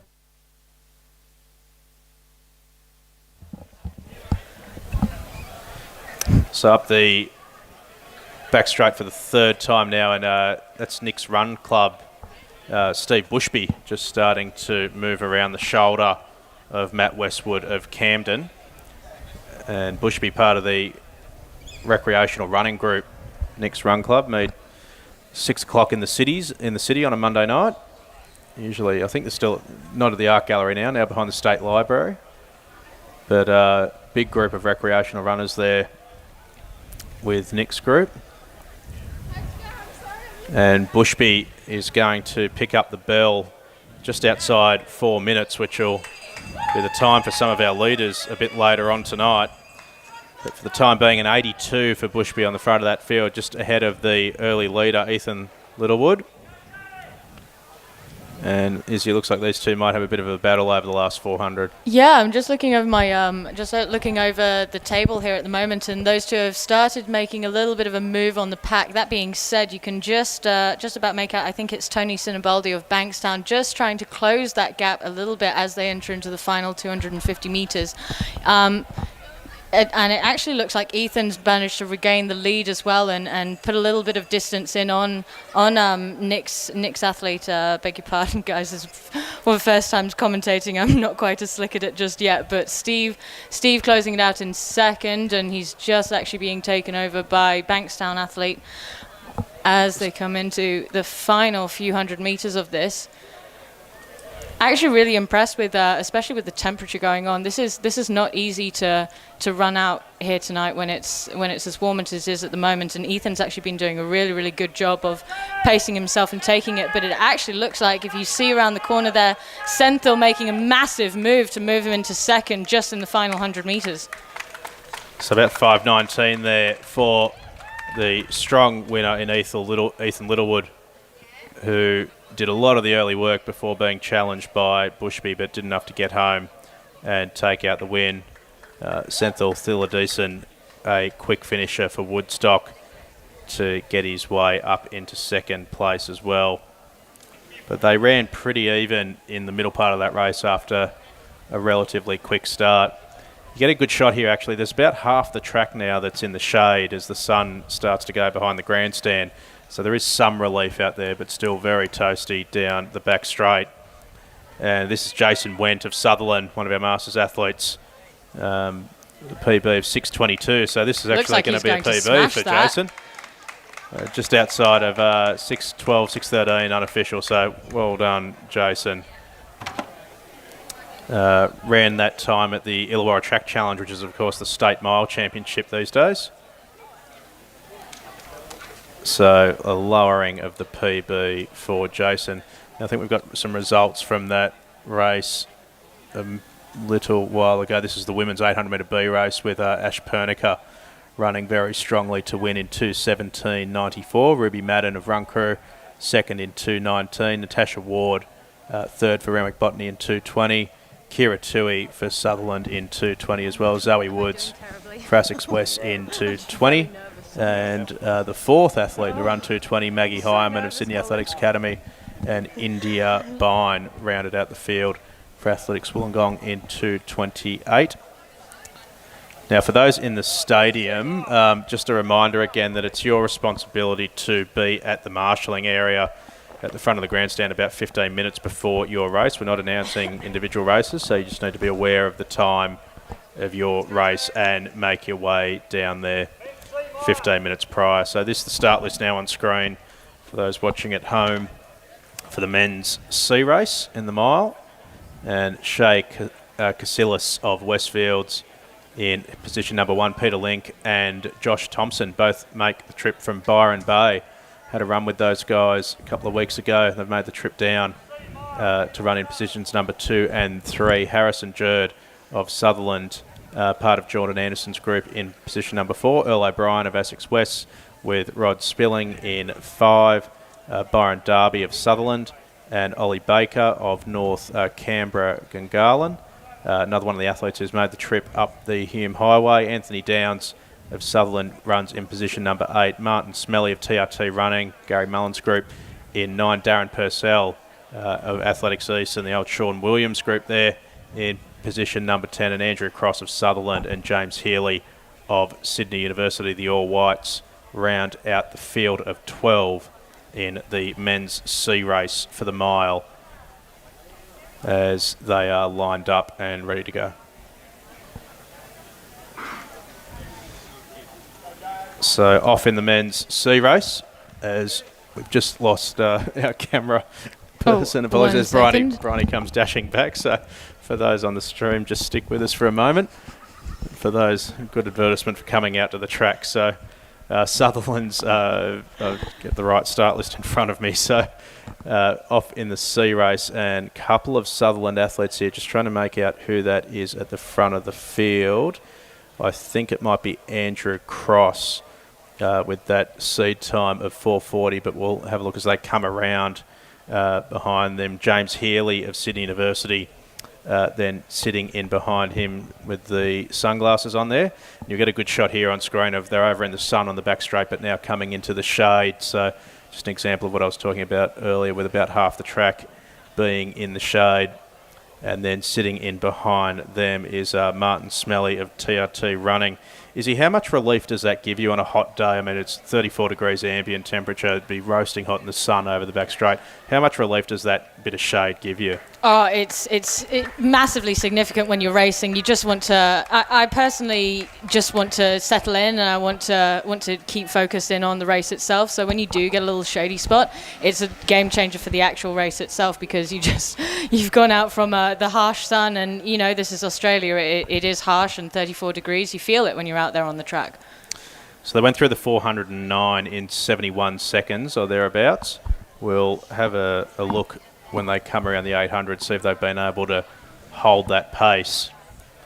But a leading group of 3 here out pretty comfortably. Darren Purcell is leading that next group in 4th position. I think that's Anthony Downs of Sutherland just in behind him, along with his other teammate Harrison Jerd, the 20-year-old. But this field reasonably strung out as they come up to the half mile. And it is Andrew Cross sitting on the front. Ran a 4:40 at the Albie Thomas last year. And James Healy of the All Whites sitting in behind him with the sunnies on, just in front of Gary Mullen's athlete Martin Smelly in behind them. So they went through 71 for the second 400 as well, which was the time they ran for the 409. So about 2:22, just sitting outside of that 4:40 personal best pace of Andrew Cross, who sits on the front of this field. So they have to dial it up a little bit if they want to threaten the PBs. But tough PB conditions here with this heat. Might be a little bit better later, is he, with about a 10-degree temperature drop supposed to come by the A races. Yeah, I was actually just leaving the house to come over and do this, and Mum was like, "Oh no, you got to make sure that you take a jumper with you because it's going to get really chilly in a bit." I'm not sure we'll get to jumper territory, but if it could get down to the low 20s, it'd certainly be better for the athletes later on. As someone who's perpetually freezing all the time, I disagree. So about 500 to run in the C race of the men's mile. Andrew Cross has done all the work on the front of this field. The order has not changed since they jumped. Cross, Healy, and a little gap back then to Smelly. 3:34 as they come through the bell, and bang on another 71. So Andrew Cross has done a brilliant job on the front of this field. Smelly now just starting to fall off, Izzy, but Healy looks well poised. Yeah, I would agree with you there. I was actually just looking down to check out what Andrew Cross's PB is for the mile, and I've gotten written down here as 4:40 from Albie Thomas in 2020. So do you reckon that he's going to end up getting onto that with 4 minutes on the clock? He'd have to close in about a 66-second lap or so. We're sitting about, been running 71, so they'd have to close very quickly. But what I will be impressed by is he's able to hold off Healy here, because he's done all of the work, and Healy's had a lovely little trail in behind him. So 150 to run now. Healy trying to come at him, but Cross hanging on quite strongly. 4:23 on the clock, 24, so it's not going to be a personal best, but Healy now peeling out, tries to go around Cross, and the All Whites of Sydney University do come up to the shoulder of Sutherland's Cross, and Healy will go past him. Cross trying to fight back and fighting on gamely, both of them labouring, but Healy probably owes Cross a beer for that one. 4:42 unofficial. Sat on him for 1,608 of the 1,609 metres. Yeah, both of them Smelly just in outside third, their then PBs. just in front of Darby of Sutherland, and Harrison Jerd then of Sutherland in behind them as well. But Healy should shake hands with Cross, because that was did a lot of work for him out the front.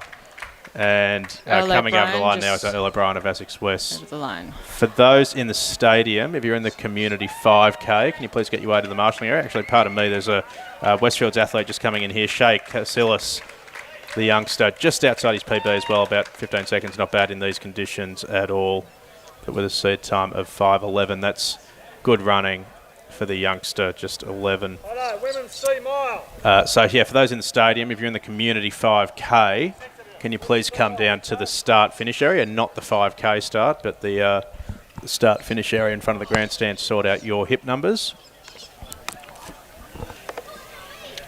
And we'll see if we can pull up some more results here. So the men's D race in the mile, Ethan Littlewood, confirmation of his win in 5:20.40. Senthil Thissenden of Woodstock in 5:21. Tony Sinaboldi of Bankstown 5:22, as was Matthew Westwood. Steve Bushby was brave in the middle part of that race, 5:25 for him, and Jason Went of Sutherland with that PB in 6:14. So those the results from the men's D race. We'll bring you the men's C once they're available. But for the time being, let's have a look at the start list for the women's B mile, a small but select field here. And Izzy, I'll get you to run this through those. Yes, absolutely. So in hip number 1, you've got Matilda Holly Marks from Nepean District, coached by Greg Smith. In hip number 2, Sarah Arnold from Illawong Reversby Athletics, coached by Shannon Richards. I believe she's backing up from the All Schools Championships just last weekend. Lane 3, you've got Isabella Muke from Westfield Athletics, coached by Brett Matheson. In hip number 4, Jessica Bennett, Sutherland District Athletics, coached by Paul Laurenday. In hip number 5, Eva Goel from Randwick Botany Harriers, coached by Warren and Jordan Williams. And running out the field in hip number 6, you have Julia Meeker of Balmain Athletics. So right to go in the start for the women's B mile. Off they go. So a small but select field in the women's B mile. See how they stick together here. Still very hot conditions in the early mid-30s here at the Crest. Now it's Randwick's athlete there, Isabella Much. Pardon me, I think that might be a hip number just wrong there. But Sarah Arnold, I think, of Illawong, just slipping back into second last position there, and it's Randwick's Eva Gall, I think it is. Just hard to see the hip numbers from here, who's taken up the lead position in the run, just in front of Jessica Bennett of Sutherland. Then it's Westfield's Isabella Much has put away into third, just sitting on the front of Illawong's Sarah Arnold. And Balmain's Julia Meeker rounds out the field, but you can throw a blanket over them at the moment as they run through into the straight for the first time.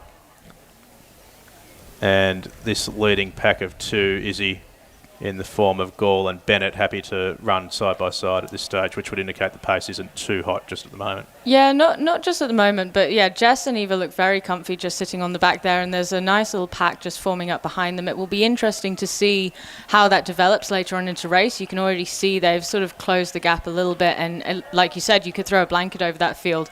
Probably wouldn't want to in this heat, but it's a nice thought to see them all bunched together and working together, and hopefully we're going to see a couple of PBs or at least some exciting racing come out of this. So there was 79 through the first 409. Just have a look at some of the PBs here. So a 6:19, 1500 for Matilda Holly Marks, a 5:54 for Arnold. The 1500 PB for Isabella Much is 5:10, 5:18 for Jess Bennett, and 5:15 for Golan, 5:18 for Mika, but I fancy they are mile PBs as opposed to 1500s, but we'll find out soon enough. Always a bit tricky with the mile and what people put down as their seed times. But sitting on the front of the field now, there's been a bit of a change for the lead there. Jessica Bennett has moved away to a clear leading position, just ahead of Eva Gall of Ramwick, and now Balmain's Julia Mika puts herself into third position as Much and Arnold just start to fade off the back of this pack. I think we've got a scratching in hip number 1, in fact. So coming up to the half mile now, and it's Bennett leading the field. They're about 242, 243 through 809. That was an 84-second lap, so running pretty evenly, is he? Yes, yeah, a little bit of a metronome going on there. It's good to see that you're pacing yourself out in these conditions. You always find that the paced race usually end up leading to the most predictable ones, and, well, I just hope that this is working out exactly as the athletes hope it does. So up the back straight for the second to last time in the women's B race. Long history in the B races at this meet of making their way into the A race the next year. So always good to get a win in a B. Oh, well, that's how you get into the A if you don't have the time first up, isn't it, Matt? Yeah, never had a shortage of seeding queries for this meet. It was a little bit quieter this week, thankfully. Mika on the back of Bennett with about 550 to run. And how tough is this, Izzy, when you're coming through the grades and you do a lot of this front running by yourself? How difficult is it to get the pacing right in this sort of race? Well, I find that when you're not quite in the A races just yet, you don't have enough racing experience under your belt. That means that you do know what to do when it comes to front running. So it's almost like a baptism by fire when you go out there and you have to just front run yourself into a winning position. So I really respect Jess Bennett just getting out there, having a crack at it. Looks like she's starting to think about winding it up as she goes into the bell lap. And I think that, who is that just sitting in behind Mika. her? Mika? Yeah, she's just going, Julia Mika sitting just about 10 metres behind her, and you can see that she's trying her best to open up her stride a little bit as she enters the final 300 metres, but Jess has got such a big gap on her, and I think she's just putting a little bit of distance in on this, and it will be good to see what times come through as they enter the final 200. Yeah, so Bennett did dial it up just a little bit during the run. They went 79 for the first 409. Dialed it back just a little bit to 84, but then ran at 82 the last time around. So Bennett with a commanding lead now of 50 or 60 metres. And that's really difficult to do as well, go from a front running into a negative split. I can't think of any time where I would have done that, or teammates of mine, people that I've run against. That doesn't happen often. So she's putting in a really, really good performance right now. So have a look here. 5:18 Bennett's got down at a PB. It's going to be just outside that, which is not surprising in the conditions and with no one to run off. But Jess Bennett, too good for them in the women's B mile, will come down and close in a 79. Good running to run about 5:26 unofficial. Julia Mika, pardon me, strong in second, 5:31 for her. Not surprising, these times are just a little bit outside of PBs given the conditions. Then comes Randwick's Eva Gall in 5:44, 45 or so unofficial. Very identifiable in those pink briefs. Hope to see them again soon. And Isabella Much having a little battle here with Arnold for fourth spot, and Much would just win that out and all of the girls in that race going under 6 minutes. The 5K, Colin wanted one more. So again, just a reminder, if you're in the stadium and you're running the community 5K, please get your way down to the start-finish line in front of the grandstand and organise your hip numbers. And we've got some official results from that men's C mile. James Healy, Sydney University, confirmation of his win in 4:42.66. Just 3/10 on the back of the long front running Andrew Cross for Sutherland. Martin Smelly for TRT running was 4:48 for third. And we'll just pull up the start list now for the men's B mile. This has always been a good race at this meet over the years. Thomas Giles in position number 1 for Mosman. Seed time of 4:40. Louis Donovan 4:35 for Run Crew in position number 2. Daniel Hungerford for Kembla in 3. Lockie Townsend for Dubbo has come a long way in position number 4. Lewis O'Connell for Run Crew and Jet Barker of North Canberra Gunarlin up the Hume Highway to start in position number 6. Caleb Bettison with a seed time of 4:25 for Armidale, part of Ben Liddy's group. Samuel Shield for Run Crew runs inside Jonathan Meeker of Trinity. William Gare of Sutherland runs in hip number 10 inside of Daniel Franken for UTS Norths, and Connor Whiteley of Sydney University, who rounds out the field for the men's B mile here in a race that has produced plenty of A race runners over the years.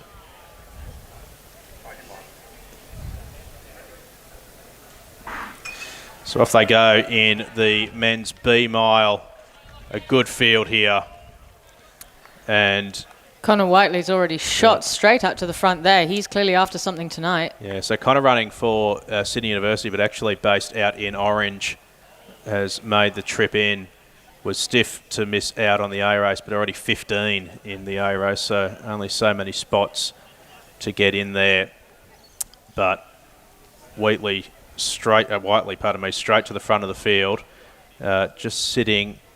I think that's the Run Crew athlete Samuel Shield in behind him, but we'll wait for them to straighten up. We'll get a look at the hit numbers, and then UTS's Daniel Franken, I think that is sitting in behind him, and yes, it is. It's actually, pardon me, it's Louis Donovan of Run Crew sitting in second, and then his teammate Shield sits in behind Franken for UTS North. So that the leading pack. William Gare of Sutherland just sitting in behind them as they go through 409, about 62, is he?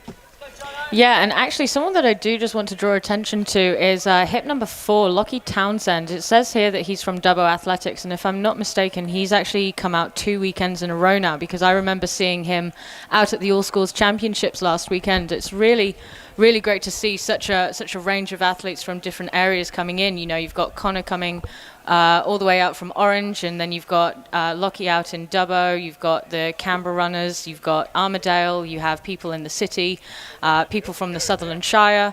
This is a really well-rounded, geographically speaking, field. So Whiteley was keen to get in the A race, and it looks like he's keen to make the point that he belonged in it with 40 metres or so. Gap opened up to the Run Crew pair, and Townsend of Dubbo in there as well. The UTS athlete Franken just sitting in there. Armidale's Caleb Bettison, you can see on the outside in hip number 7. So through the half mile now, they were 62 through 409, and Whiteley's held that pace and run another 62 in second position. Franken now just in the all-red singlet of UTS. And but you can see there the gap is about 40 metres or so now. Looks like Lockie Townsend's mounting a little bit of a challenge to the Run Crew and the UTS athletes. I like that he's made a move, and he's starting to have a crack at going around them. Will Gare just following up behind him. Yeah, so we'll just zoom in on this battle for second for the time being. Franken has been in that position for an extended period now. Then it's Run Crew's Louis O'Connell sitting in behind them. Gare in there as well, as you mentioned, Izzy, but Whiteley is absolutely off the front of this field. Let's have a look at his PB here. So he's got 3:57 down for the 1500, It's about 17 seconds or something out, isn't it, for the mile conversion? Something around that line. Through the 1209 now, he's just slowed a little bit that lap down to a 64 from a 62. But let's have a look in behind here. So Lockie Townsend of Dubbo sitting in second, just on the front of Franken, and then Sam Shield it is for Run Crew in behind them, and then Will Gare. So that's the leading pack of 5. So Connor Whiteley, we're probably looking at a mile seed time of something like 4:15. We'll see what he's able to close in, but just Lockie at the minute, Townsend's really opened up his stride out on the back straight there. He's put on some distance between that pack that he was running with just then. And I think, what was that? Who was that from Run Crew that you were just saying? Shield, Sam Shield. Shield, yeah, Shield just on the front of Will Gare, but Gare also looks like he's putting in a little bit of an effort. So I'm just getting a time on Whiteley. He's through the 1500 now, about 3:57 unofficial. So I reckon he's run PB time through the 1500 solo running. So this is a brilliant run from Connor Whiteley of Sydney University. Has made the trip in from Orange and is going to take out the men's B mile convincingly in about 4:12, 4:13, and that'll go a long way to getting him into an A race next year. Townsend, as you said, he has closed very, very well. Sam Shield fighting back, but I think Will Gare is just going to beat him out for third position. And then a good late finish from John Meeker as well. Franken was brave early, and Caleb Bettison has made the long trip in. Dan Hungerfield of Kembla next in, Louis Donovan. Gap back then to Thomas Giles of Mosman, and Louis O'Connell rounds out the field with the whole field coming in. That was actually, 4:41. I believe that is a couple of seconds PB for Connor Whiteley there, that he's just front run on his own. Now, I've got it listed down here that he has 4:16.1 for the mile. Is that correct? Yeah, I think that might be a conversion on the seed time, I think, but it'll be very close because I had him unofficially through the 1500 in about PB shape. Good run, mate. I didn't get it. I had you unofficially about 3:17 through, but if you give us a couple of minutes, we'll be able to show you the official time just once that comes through. But very good running from Connor Whiteley. That's how you get into A races. Go out and win the B convincingly. And he'll be well positioned for the State Mile Championship at Illawarra in a few weeks' time in the new year. Now, we'll just have a run through the start list. We'll bring you some of those results from the miles once this Community 5K gets underway. But I'll just run you through the start list for that event. So Matt Cox in position number 1 for Run Crew. Big field here, about 33. Jake Shaw for Sutherland. Logan Campbell for Sydney Athletics Academy. Stephen Dean Smith for Run Crew. Sam Jones for the Illawarra Blue Stars. Brendan Fink for Delta, I think. Lauren Elliott and James Costello, both for Athletics East. Trinity has Alessio Parisi. And then the Run Crew trio of Damien Simpson, Paxton Hong and Mitch Ryan. Chris Gatt, one of the leaders of the Delta group, next in position number 13. Nick Bennett, Seth Healy and Daniel Watchorn, all of Sutherland. Amy O'Halloran down for Running Mums Australia and also Bankstown. Helena Eastham of Run Crew, part of Katie Conlon's group there. Cooper Hawley for Sydney Pacific in hip number 19. Michele Rossi of Sutherland. Gary Howard, one of the coaches, going around as well. Paul Hadfield of the Running Matters podcast in hip number 23. Jesse Cass, not down as a list. Shani Hargraves of Bankstown goes for Onday Carl Music's Limitless Track Team. James Elsey of Run Crew. Cameron Dodds of Bankstown, coached by Paul Croft, Paralympian. Zane Galea is down, coached by Brett Cooper. Nick Rossi of Cronulla. Sean Kennedy of Woodstock. Kevin Liu of Kirribilli. Ron Schweibel of Sydney Striders. Matilda Holly Marks was a dual entry, so maybe we'll see her running here for Nepean. And Jeff Chong, part of Run Crew, and Ben St Lawrence's group there within Run Crew, rounds out a full field of 33. So a big spread of abilities in this field. I'm sure they're being told over at the start just to keep on the inside because there will be some lap traffic in this race, but a big spread of athletes the calibre of Matt Cox, all the way, Coxie about a mid-14s runner, all the way down to some of our more recreational community athletes. But good to see a big field of 33 here, Izzy, in the community race. I was just thinking that actually, Matt. I was just thinking about how great it is that we've got so many people coming out, especially after, it's a bit of a broken record now talking about COVID, but it's so good to see so many people just getting involved and going out there to have a crack. And the whole point of running these community events are so that everybody can just go out there and have a go, and I love to see it. So it looks like they're still getting themselves organised over there. I'll get you to hit me, Izzy, when they're looking ready to go, but I'll just run through these results for the women's B mile. So Jess Bennett from Sutherland, confirmation of her win in 5:25.98. Julia Meeker of Balmain, 5:31.82. Eva Gall of Randwick, 5:45. Isabella Much of Westfields in 5:56. And Sarah Arnold of Illawong in 5:57. Looks like I've got time to go through the men's as well. Connor Whiteley, confirmation of his winning time of 4:14.12. So fine run there from Connor. Lockie Townsend, very strong run into second from Dubbo, 4:24 flat. William Gare of Sutherland, 4:24.62. And they beat home Sam Shield of Run Crew in 4:25. Jonathan Meeker of Trinity in 4:27. Dan Franken of UTS in 4:28. Caleb Bettison of Armidale in 4:29. Dan Hungerford of Kembla in 4:30. Louis Donovan of Run Crew in 4:33, Thomas Giles of Mossman in 4:40, and Louis O'Connell of Run Crew in 4:42. So some very good running there in the B race, and Connor Whiteley making the point that he came here to make. We love to see it. Plenty of people always trying to make the handicapper look silly, and they usually succeed. So just getting themselves sorted out at the start of the Community 5K. I assume this will be a split start.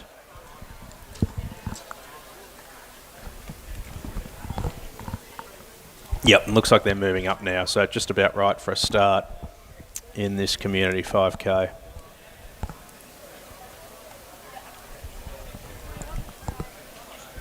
you want to run through the start list again when they set up?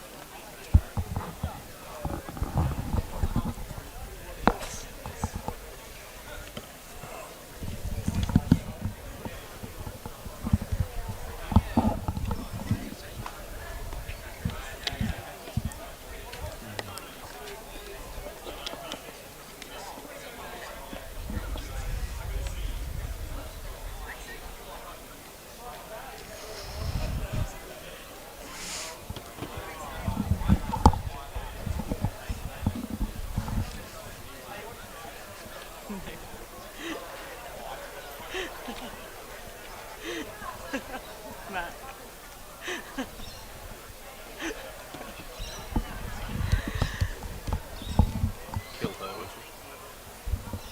It's fun.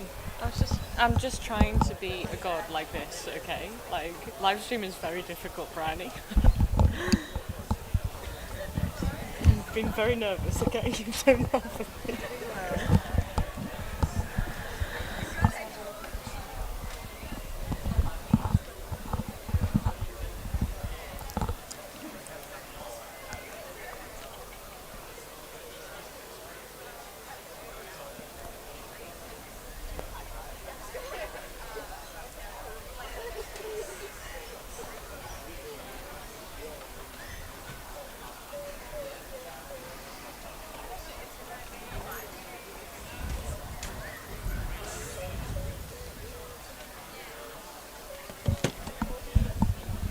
So if they go in the Community 5K, this aspect of the program been in for 2 or 3 years now. Always great to see a big contingent of recreational runners out on the same track as some of the best athletes in the country. Encourage everyone to hang around and be part of the evening's festivities. So Matt Cox of Run Crew, hip number 1 on his chest, and that's probably his seed in this race, to be honest. Straight to the front of the field, 34 seconds or so through the first 200. He's got a PB of 14.22, so clearly the number 1 seed in this race. Jake Shaw, probably the next seeded athlete of Sutherland, with a PB of 14.52, and Logan Campbell with a 15 flat PB sits in behind him as well for Sydney Athletics Academy. And indeed, that is the three that have found themselves at the front of the field.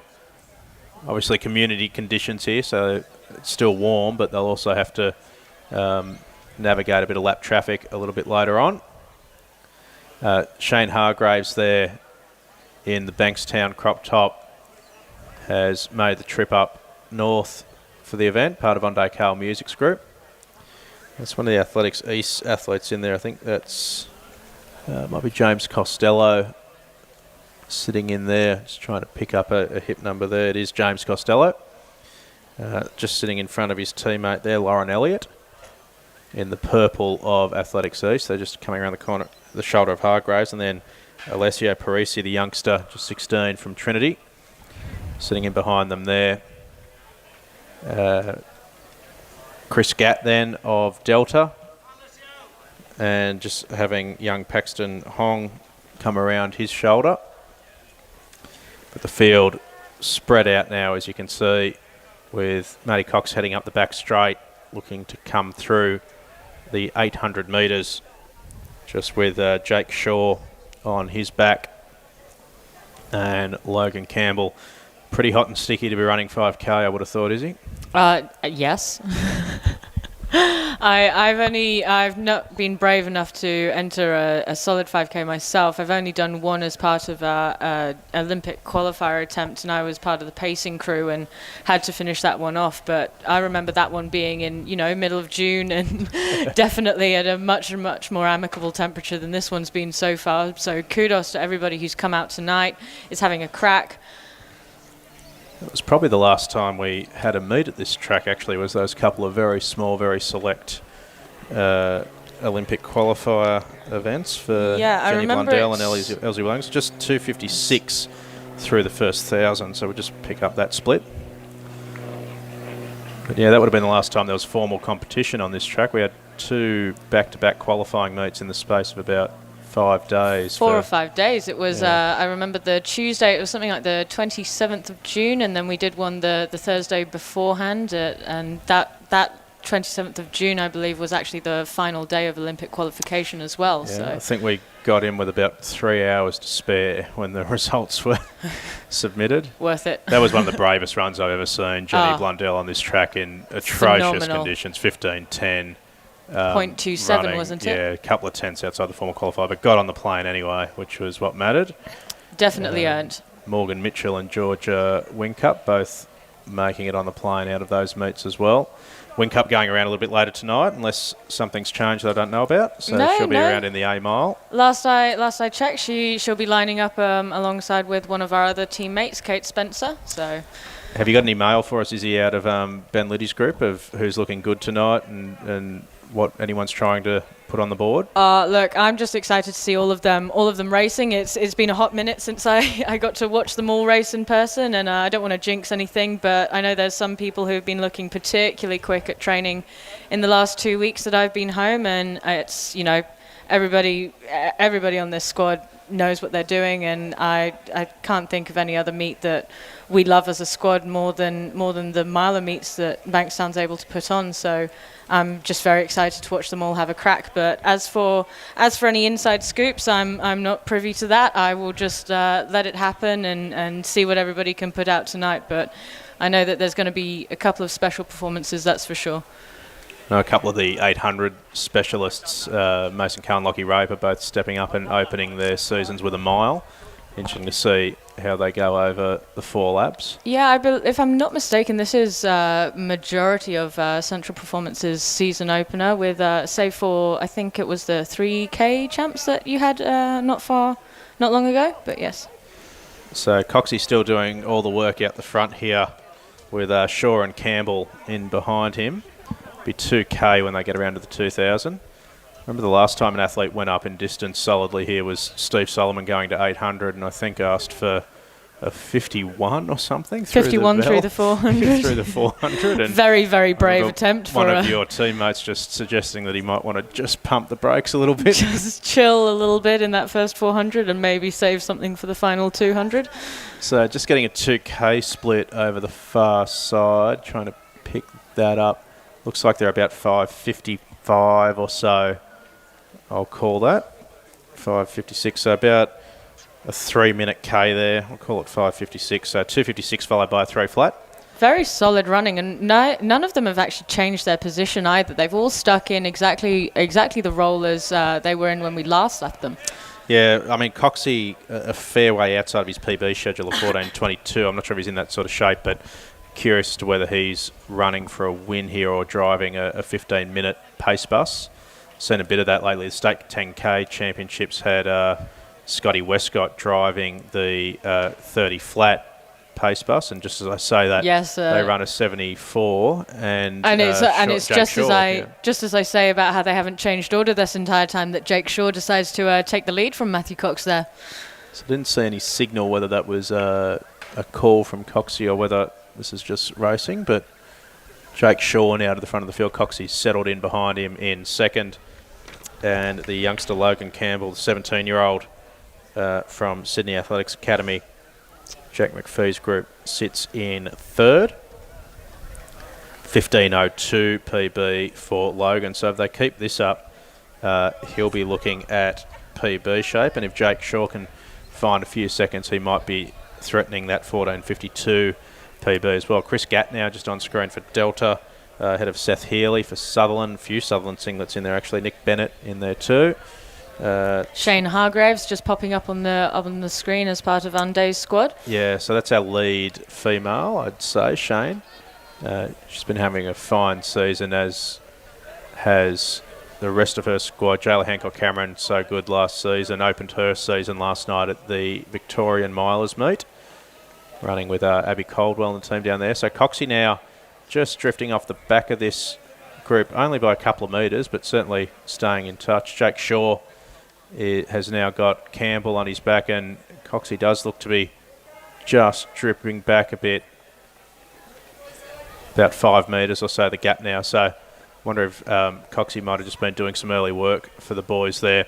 Potentially. Here's this Athletics East group of James Costello, just sitting in front of his teammate Lauren Elliott, and that's Sam Jones that splits them there. One of the Kirribilli runners there. I've had a couple of runs with those guys as well. Yep. Run crews Paxton Hong, pardon me. And just sitting in front of Alessio Parisi. Gap now back to Mitch Ryan. And Chris Gatt coming around his shoulder now. So just looking for the leaders. This will be 3K for Shaw as they come down. And still sitting bang on that 15-minute pace. So about 9:01, 9:02 as they came through. So it has slowed down a little bit, that kilometre. They went 2:56, 3 flat, and now about a 3:06. So probably not surprising, though, given the heat that's still around, is he? No, not at all. And, you know, when they were working as a pack, that would have been awesome if Matthew Cox was still on with them. It looks like he's well and truly dropped off for now, but Shaw and Campbell looks like they could both be working together. Campbell's getting a beautiful sit-in right behind Shaw this entire race. I hope that it's going to lead them to push themselves to really get onto their own PB pace times. But you've still got Shane Hargraves, who's just trudging along as she is. I'm not sure if you can see her on camera, but she's in a bit of no woman's land at the moment. That's very hard to do in any distance, let alone a 5K. So yeah, very impressed with how she's running so far, and it's not easy to do when there's only a select few women. You've got Shayna, and then I believe that's Helena Eastham of Run Crew just following up behind her. So many people, so many bodies in this race, it would be difficult to find out where you are, and so many laps as well. I don't know how people keep count. So 74 they've run there. So what's that work out to? 14:28. So yeah, they're just outside that sort of 3-minute schedule. And it looks like actually Shaw has dropped off, leaving Campbell to run the rest of the way himself. Yeah, so might have been a bit of a... so Campbell now front running by himself there, as you can see on screen for those watching at home. So I wonder if that was a bit of a 15-minute tempo set up for Campbell from Coxie and Shaw Great to see so much teamwork, and especially between different clubs, though. Like, you think about it, you've got Run Crew, Sutherland District Athletics, and Sydney Athletics Academy coming together in a community race for something like that, assuming that that is the case. And not even part of the same squad either. So No. you've got Coxie with Run Crew and Gary Howard, Sean Street for Shaw, and Jack McPhee's Sydney Athletics Academy for Campbell. So if that is the case, well done to the boys. Kudos to the athletic community. That's everything that we want to see in a community race, to be honest. So let's see how Shaw is, Campbell, pardon me, is able to close here. 74 last time around, just coming through now in about another 74. So he's holding that quite well as he gets a bit of a heckle. So this will be 3K when he, 4K, pardon me, when he heads around to the back straight. Just sitting outside of that 15-minute tempo now. We've got 11:50 on the clock, and he's only about halfway up the back straight now. So he's going to have to close something pretty impressive to break that 15 minutes. We're through 12 now, and I'll call that 4K about now. So 12:07, 12:08 or so, about a 3:06 for that K. As a 17-year-old, that's very solid. Absolutely. I just wonder whether it seemed to be Coxie was running bang on 15-minute pace early on. So, as you said, you wouldn't hold it against anyone for not being able to hold that sort of tempo in these conditions. Still 33 degrees. Yeah, no, not at all. Ambient here. Paxton Hong just popping up on screen there, part of Run Crew squad, 24 years old. He's got a PB of, is that 16:29 I can see here on our start list? Yep, that's what I've got. Another 74. So he is holding this pace well, Campbell. Just having a look on screen now. That's one of the Run Crew athletes, I think, James Easel. Coxie running this race out. Good on him. One of the Bankstown athletes there, Cameron Dodds, 17-year-old, 19:35 PB. It looks like that's going reasonably well. And yeah, coached by Paul Croft, Paralympian. So we're just picking up Campbell again there with 600 metres to run, and would have to run close to 60-second pace to get under that 15. So 15 probably not on the cards now. Now Shane Hargraves going through the line in 13:38. It's a little tricky to keep track of these times. Now that might be 4K, I think, for her next time around. That'd be about right, wouldn't it? Yeah, it would be. And Campbell should pick up the bell here if I've got the math right. He's going to have to close in about 61, 62 seconds to break 15. So let's see if he's got a finish in him. Open it up his stride beautifully there. You can tell that he's probably listening into your commentary just there, and that he's got to close in that 61. Reckon he can do it? Well, he's picked it up, because I'll tell you what, he's gone through 14:15 or so. So keep an eye out here. Campbell, if he's got something left, he's using it. May be able to close here and run around that 15 mark. I've got about 14:30 on the clock now. Probably going to be just outside. He's 14:33, 34 through the 200, so he'd have to close something very, very quick now. But a fine run in these conditions for a guy with a 15:02 PB. Tell you what, that might not necessarily be out of the question. To have run this in 33-degree ambient temperature, it's not quite going to be a PB, but peels up onto the shoulder now, just overtaking a couple of the other athletes as he comes fine into the run home from straight. Logan Campbell to win the community 5K, just through 15 now, but just missing out on that sub-15 time, but phenomenal run by the 17-year-old. And a great run from Campbell. Beautifully set up by Matty Cox and Jake Shaw. Bit of a stagger there, and you'd be entitled to have one. Paxton Hong there for Run Crew on screen now. Matty Cox, well done, mate, setting up the youngster early on through the first 2K. Will come down and take out second at about 15:31, 32. Just casual. Yeah, that's scary for some of us. Just casual, isn't it?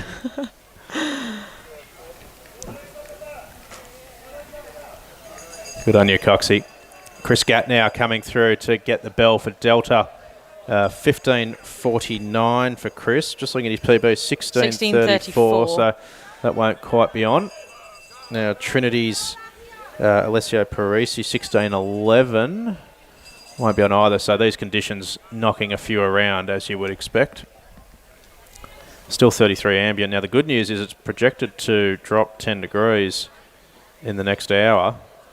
We're also projected to get a thunderstorm though, so hopefully that stays away.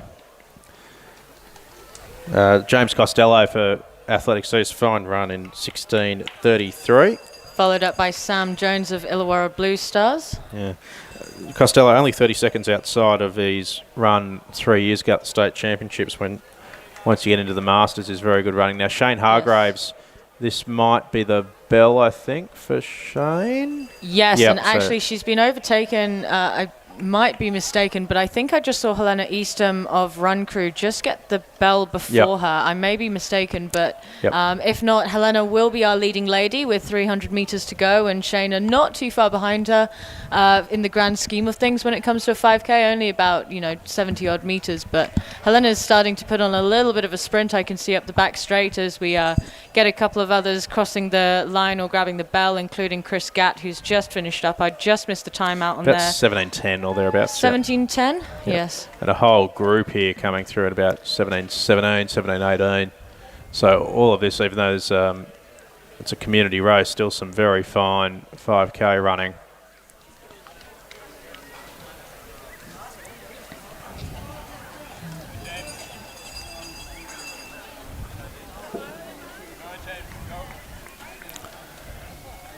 So just trying to see past a couple of these guys. One of the Sydney Pacific, or Manly Warringah as they're now known, athletes coming in. Cooper Hawley, I believe it is. And here's our leading lady, Izzy. Helena, closing in strong to take out, 17:56 approximately. Not too far off the PB. It's not going to be a PB, but great season opener if that is what she's doing tonight. Yep. And Shane Hargraves through, did a lot of the leading early, 18:08. And actually, that is thrashing her PB. If I've got it right here, is 18:35. That's going to be a solid 20-odd second PB for her. Great running in these conditions. There's more in the tank given the temperature and the conditions here. So some fine running from Hargraves.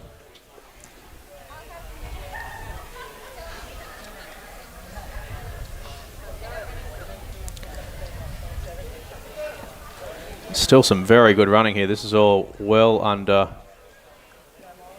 20-minute pace, still under sub-19 pace at this point. Daniel Watchorn of Sutherland District just getting the bell there as he looks a little confused. I can't blame him. I lose track of laps in a 1500, so forget a 5K. And Kevin Liu, and I believe that is Sean Kennedy also picking up the bell.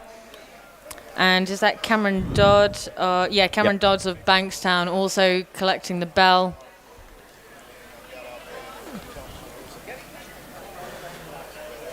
Good to see Bobby Prentice, Kookaburra out there, lending a hand. Part of Campbelltown Joggers these days, but a long time Bankstown member. Give us water.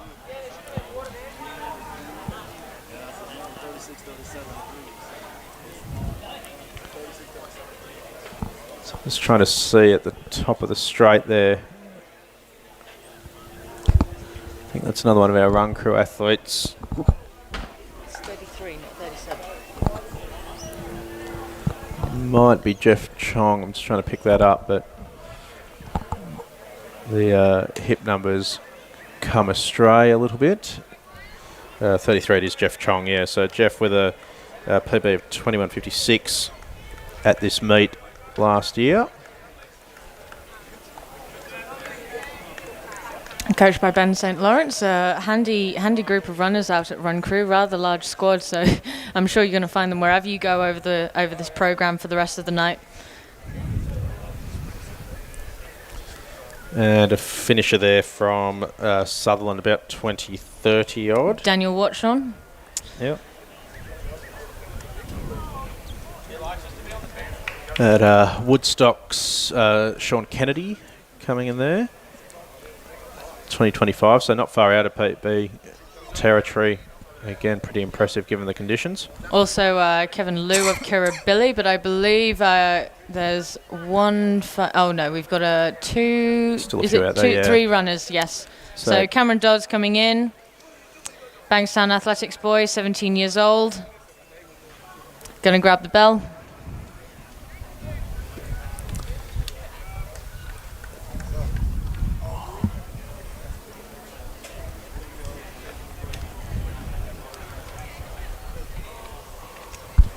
I'm not sure if you can feel it, Matt, but it seems that the temperature has dropped a little bit. It doesn't seem quite so punishing as it was before. I don't know how you feel. Yeah. No, there's a little bit of a breeze picking up as well. Hopefully that doesn't get too stiff for later on, but certainly the temperature drop will be welcome. Just hoping we don't get the thunderstorm that comes with it.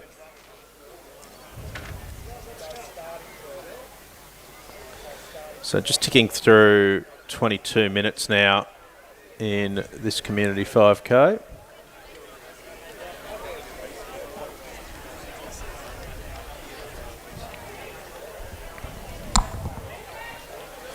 And Jeff Chong just ticking through 22 as he gets the bell now for run crew.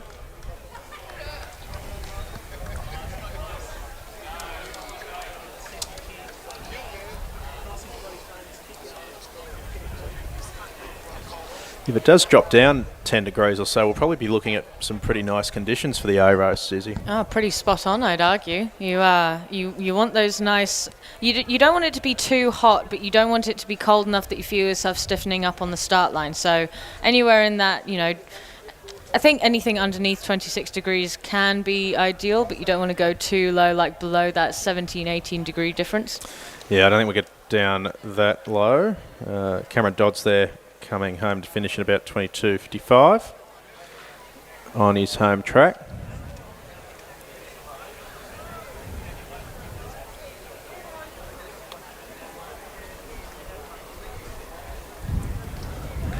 So coming up after this, we'll be straight into the graded, the A races. So the main part of the program, starting with the 400s, then the 8s, and we will cap it off with the miles. The women's followed by the Quintessential men's. part of the Bankstown Milers Series. Yeah, so for those watching at home, if you're keen to be a part of it, the Bankstown Athletics website has all entries open for all of the Milers Series now. So there's 5 meets, including tonight's event. And we'll move to 1500s as the principal distance from January onwards. But a mix of 8s, 15s, steeples, and 5Ks as Jeff Chong comes in to finish off the community 5K 24.04. Some good running there. And probably entitled to have a little lie down after running in 33 degree ambient temperature here. So I think that completes the field for the community 5K, and we will get ready to go in the A races for the evening. Bit of a skinny field in the women's 400 here, but thereafter the fields get quite strong.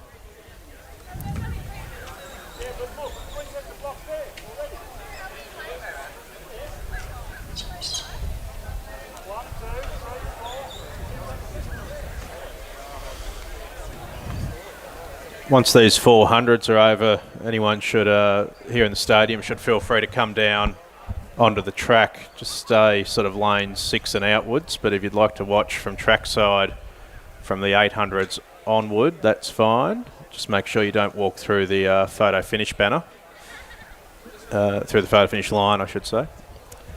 For those in the stadium as well, if you're in the 800 A races, you should be down at marshalling now. So anyone in the 400 men's A and the 800 A races should be down at marshalling. But just as the ladies sort out their blocks, we'll have a look at the field for the women's 400A. Emma Molino is scratching further to my email this morning. So a select field of 3 here in the women's 400 metres. So for those watching on screen, as I mentioned, Emma Molino is a scratching. Bethany Holme will go in lane number 4 for Sydney Pacific Manly Warringah. Sophie McGovern will run in the centre of the track in lane 5 for UTS Norths. And Polly McAvoy will run for Sutherland in lane number 6, coached by Davina Strauss. That's the field for the A race in the women's 400 as the ladies just go through their run-throughs.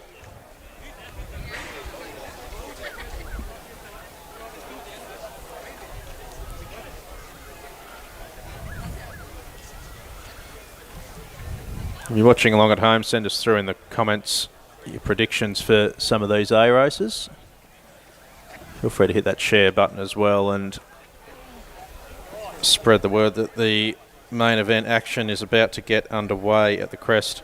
Some really good fields tonight in the 800s in particular. The women's 800 is very hot. Unfortunately, we've lost Laura Roth, former Australian champion, to a quad niggle, but still a very strong field. Goes around in the women's 8. Women's mile strong as well. Matilda Ryan will be running in that after having won the 800 here the last couple of years.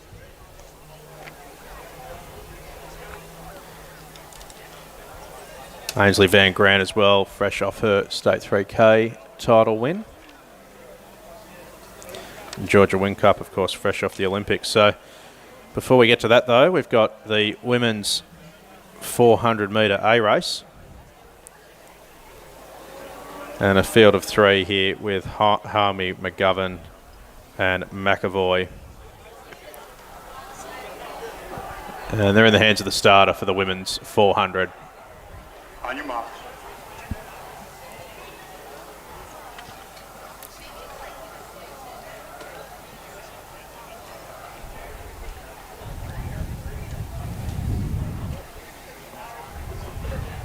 Set.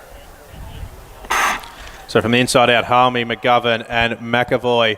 Harmy quickly away on the inside, but also quickly away was McGovern in the centre of the track, and McGovern probably leads them as they head into the back straight. So the red crop top of UTS Norths. Now Harmy coming into a running for Sydney Pacific Manly Warringah on the inside and moves up to the shoulder and strongly past McGovern. 54.85, the PB for Harmy. Comes in with a seed time this season of 56, so looking to run her way back into top form. And with 150 to run, Harmy's opened up a gap of about 10-15 metres on McGovern. This is a very strong performance from Bethany Harmy.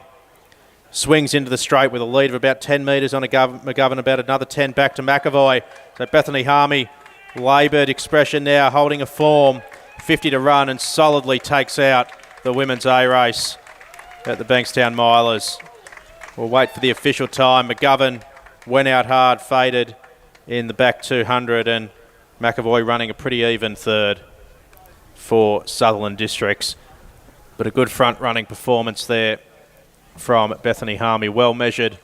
Let McGovern get away early. We'll wait for the official times to come through.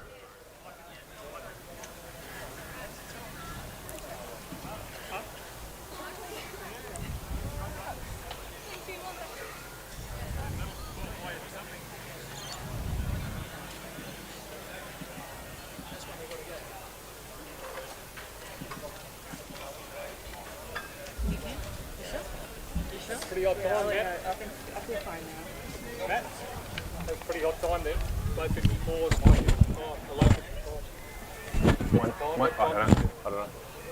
54 high. I can do another 400 and then you'd have a little sit down. Are you sure? Steve Smythe can yell it out to you. Steve Smythe can yell it out to you. That's right. Good time. So confirmation there of the official time, 55.29 for Bethany Harmy. Good performance there, lowers her season best. Sophie McGovern, 59.09. and Polly McAvoy in third, 61. So some good running there from Bethany Harmon, getting back closer to her personal best.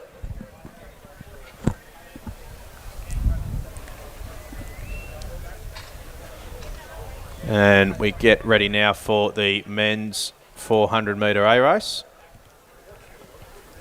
For those watching at home, the start list on screen there. So Aaron Jeffrey in lane number 1 for UTS North, coached by Johnny Quinn.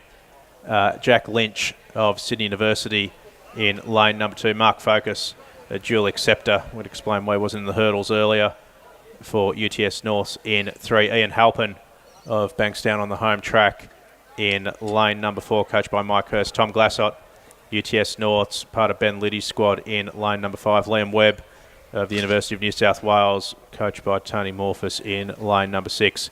And the Campbelltown Greg Smith pair of Lachlan Ash and Avatar Peter round out the full field of 8 for the men's 400 metre A race in lanes 7 and 8. The boys just getting their blocks sorted, going through their run-throughs. I think we've got a full field here, which is good to see. Field would have been a bit stronger actually, save for a couple of tardy entries.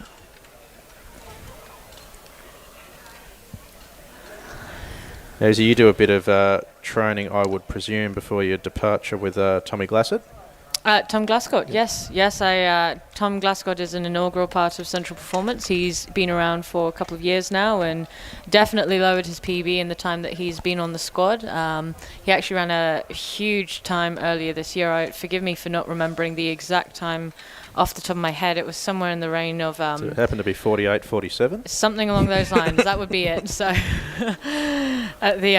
would you believe, the New South Wales 3,000 metre championships, so supplementary event. But no, he's an excellent runner and definitely coming through as an athlete in his own regard. And I'm excited to see how he races tonight. But certainly good sign to be running PBs in November. Exactly. Clearly in good shape. Someone else that I'm actually really excited to see how he goes is Ian Halpin. I know Halpin from his work with Mike Hurst. He's, as you know, he's a state champion over 400 metres. He's consistently good at this. He's represented Australia, World Relays. Yep. Yes, World Relays. And no, definitely a class act when it comes to this event. So there's some good people in this field, and I'm excited to see how it goes.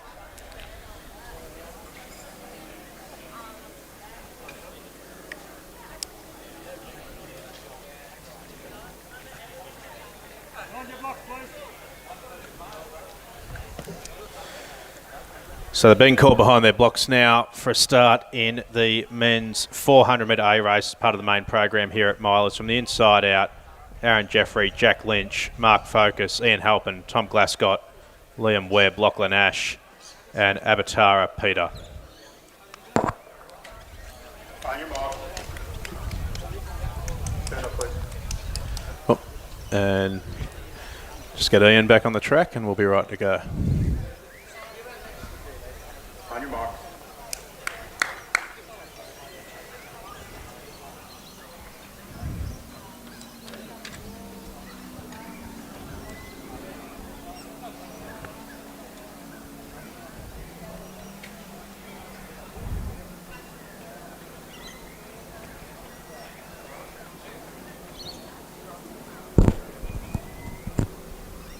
Set. So cleanly away in the men's 400, very strong field here. Halpin out quickly in the centre of the track. The world champs representative trying to get up onto the shoulder of Glascott on his outside, but they're pretty well holding their stagger as they go up the back straight. Going well on the outside is Lachlan Ash getting up onto the shoulder of his stablemate and Peter, but Halpin, Glascott, and on his outside, Liam Webb of the University of New South Wales, all running very well. So are the UTS pair back on their inside of Jeffrey and Focus. But coming around the bend now, Halpin really getting into his running. Really strong second half here, and he'll swing into the straight in front with about a 5 metre lead on UNSW's Liam Webb. Ian Halpin, this is a big run for the Australian representative in the centre of the track, and he's going to come home and take out the men's 400 metre A race. Really big finish on his outside from Liam Webb, and Mark Focus was strong on the inside in the second half of the race, just getting over the top of Glascott, who was stronger in the first half than the second, but a fine return to form for Ian Halpin. He's represented Australia at World Relays and the World Champs. There's a Commonwealth Games and a World Championships next year with relay teams in both and the individual 400 spots. And Ian Halpin putting his hand up early in the season for selection in one of those teams. Confirmation 47.02 for Ian.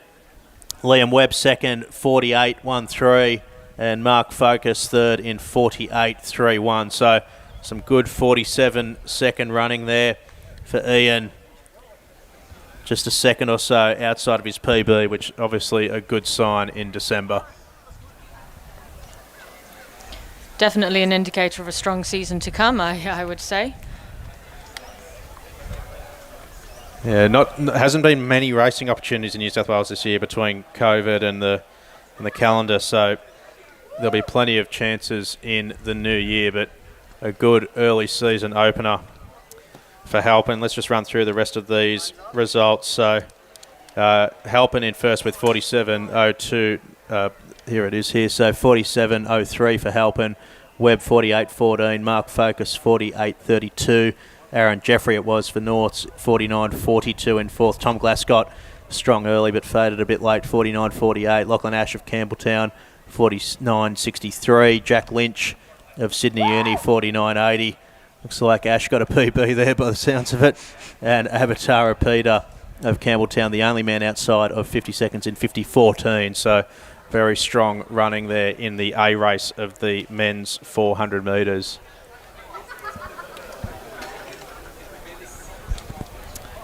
So into the traditional co-main event of the meet that's ordinarily held on this day, the 800 metres.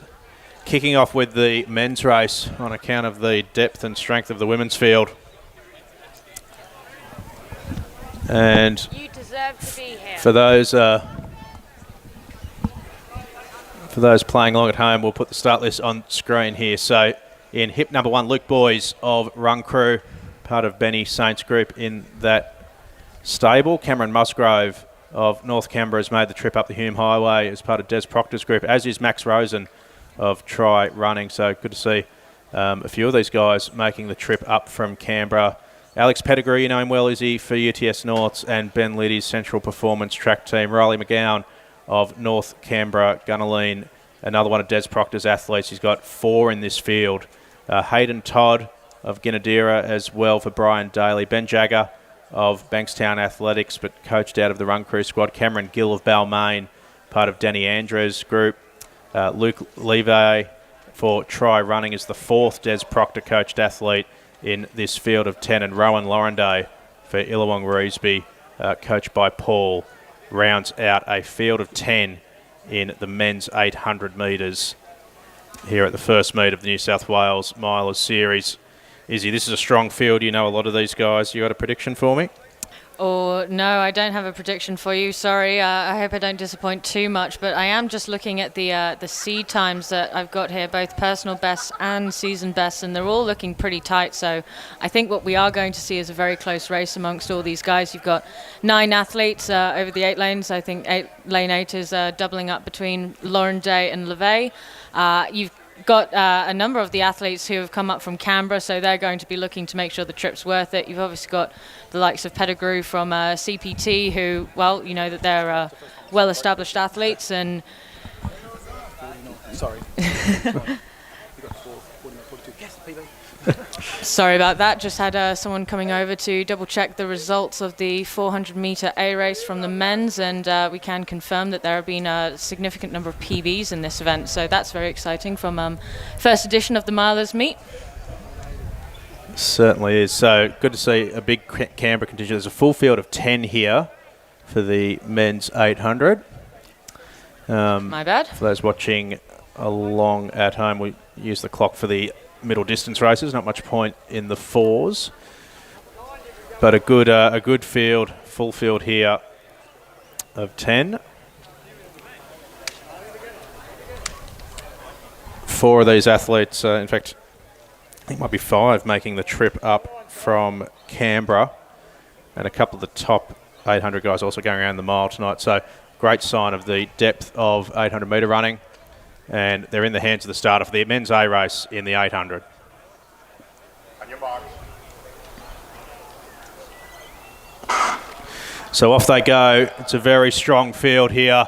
Look for the early pace. Petters in the middle of the track in that CPT. Lime green singlet running very solidly. But in lane number 1, it's Luke Boys of Run Crew getting into a position of prominence. A couple of the Canberra athletes up there early as well. Ben Jagger in his distinctive backwards baseball cap, the Bankstown singlet on, gets around the shoulder of Pettigrew now and goes to the front of the field. Pettigrew sits in second, and then it's Balmain's Cameron Gill getting up onto his shoulder in third. Then comes the try-running athlete in behind him, Luke Leakey.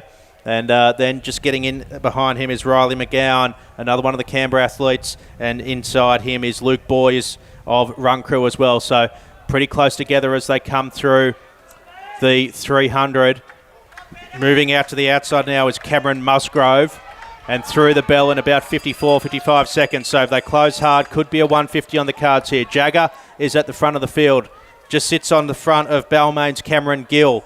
Then Pettigrew back on the inside. A couple of the Canberra boys trying to make a move around the outside now. Luke Boys of Run Crew getting up onto their shoulder too. But for the moment, Jagger pins his ears back under that baseball cap and heads up the back straight. The challenges are coming now. Balmain getting around the shoulder of him, Cameron Gill, and it's a Run Crew athlete. I think that's Luke Boys that's shot to the front of the field. We'll get it as they straighten up. The Run Crew pair now both on the front of the field, and here come the Canberra boys. Des Proctor, his athletes getting around the outside now. That's just sitting on the back of him is Riley McGowan getting up onto the corner of Boys. So it's Boys and McGowan into the straight. Then behind them, Hayden Todd. Pass finish from Max Rosen down the outside. But it's McGowan at the front of the field having a battle with Boys. McGowan is going to get it home for the Canberra Raiders. 151, just got home over the top of Boys, and then Max Rosen. Fast finish from Hayden Todd as well. Ben Jagger faded after doing a lot of the work through the first 400 or so. But a fine kick down and finish from Riley McGowan of North Canberra Gangadine, and Des Proctor, who sent 4 athletes to this field, goes home with a win for try running.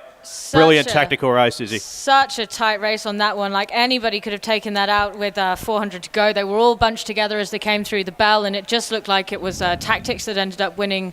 Tactics ended up winning out when it came to emerging a little bit of a lead on the pack, and then it was just all brute strength right until the end in that final 100 metres.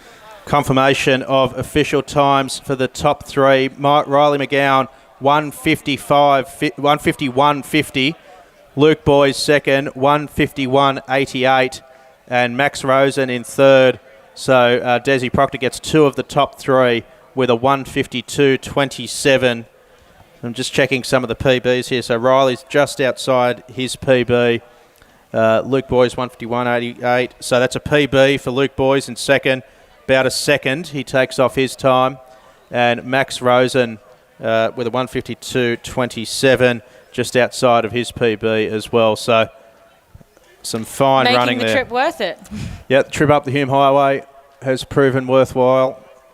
And indeed, McGowan's last PB was at the Bankstown Invitational as well. I think, in fact, looking down this list, there's 4 PBs run at the Bankstown Invitational here. So the Crest once again proving to be conducive to quick times in the middle distance events. But some fine running there from the men's 800 field. Now this is a very unique situation for me to be in to watch the women's 800 metre race. Normally I'd be on with the mile or the 800 at this event, but this is the first time I've ever had to commentate a women's 800 metre race or anything to do with the sorts. It's going to be a good one. Let's have a look at the field then. So Ivy Boothroyd is on the inside for Sutherland in hip number 1. Amy Bennett, hip 2, also from Sutherland, coached by Paul Laurenday. Sarah Carley ran an Olympic qualifier in the 400 hurdles at this event last year. Lines up in the 800 metres, coached by Melissa Logan. Matilda Ryan has won this event for the last 2 years, runs for UTS Norths, in hip number 4. Laura Roff, unfortunately, is scratching, the former Australian champion, with a little niggle at training this week. Hayley Kitching has made the trip down from Coffs Harbour, running for Father Tim. Tia Brady of Newcastle Runners, another one who's made the trip down the highway, part of Scotty Westcott's group. Ava Honore and Davina Smith, both from Sutherland, but coached by Ben Liddy and Paul Laurenday, respectively. Lily Winwood gets her way into the A race for home club Bankstown, part of Onday Kale Music's Limitless track team. And Lucy Hinksman for Woden Athletics Club, another one of Des Proctor's athletes. Can Des get the double in the men's and women's 800? That's the field for the women's 800. 11 in it, Izzy, so it's a reasonably sized field. And just looking down the start list here at some of the PBs, where we've obviously got Laura Roff, unfortunately, scratching, the former Australian champion, over the distance, but that opens things up a little bit. But Tilly Ryan looks to win, I think, her third 800-metre title straight on this day.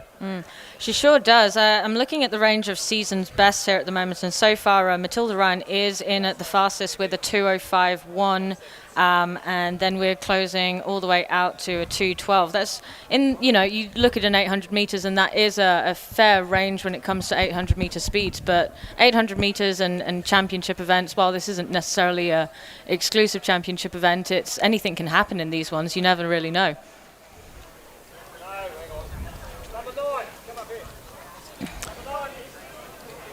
So Tilly Ryan was the breakout star of this race a couple of years ago.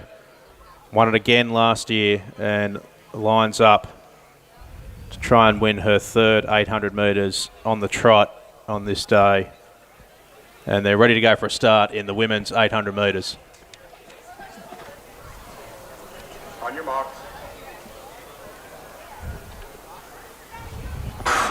So look for Ryan in the centre of the track, that UTS North's crop top, and she's out reasonably swiftly. So is Amelia Norton, Ivy Boothroyd of Sutherland on the inside of the track. But they're pretty even as they go around the first 100, and they're just sorting themselves out now. So Ryan in that red crop top, moving up into second position. It's the Coffs Harbour athlete Hayley Kitching, just setting up on her outside.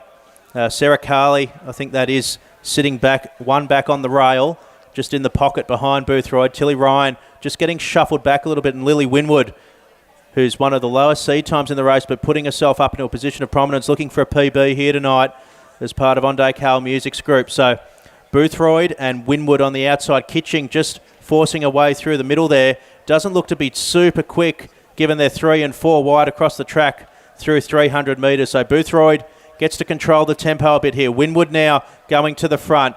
Tilly Ryan just sitting in there, really smart tactical running, looking for a position as they go through the bell at about 64, so not particularly quick. Then on her outside is Ava Honore, and Davina Smith also getting up there as well. But Winwood for Onday Kale Music's group sits on the front of the field. Tilly Ryan now, smart tactical racing, has just put herself under the shoulder, and she's looking poised to go 3 straight here at Bankstown. Then Boothroyd and Sarah Carley, the 400 hurdler, trying a distance at 800. Kitching now has got just shuffled back in the field, but starting to push her way through and puts herself up into third around the shoulder of Winwood, and now around the shoulder of Carley as well. But Tilly Ryan is on the front of the field ahead of Carley as she looks to win her third 800 metres straight on this day at the Crest. Boothroyd now, the early leader, is fighting back hard. Kitching's coming hard too. Ryan's got a challenge here to defend a title. Boothroyd hard down the outside. Kitching for Coffs Harbour in the centre of the track. 3 wide with 80 to run.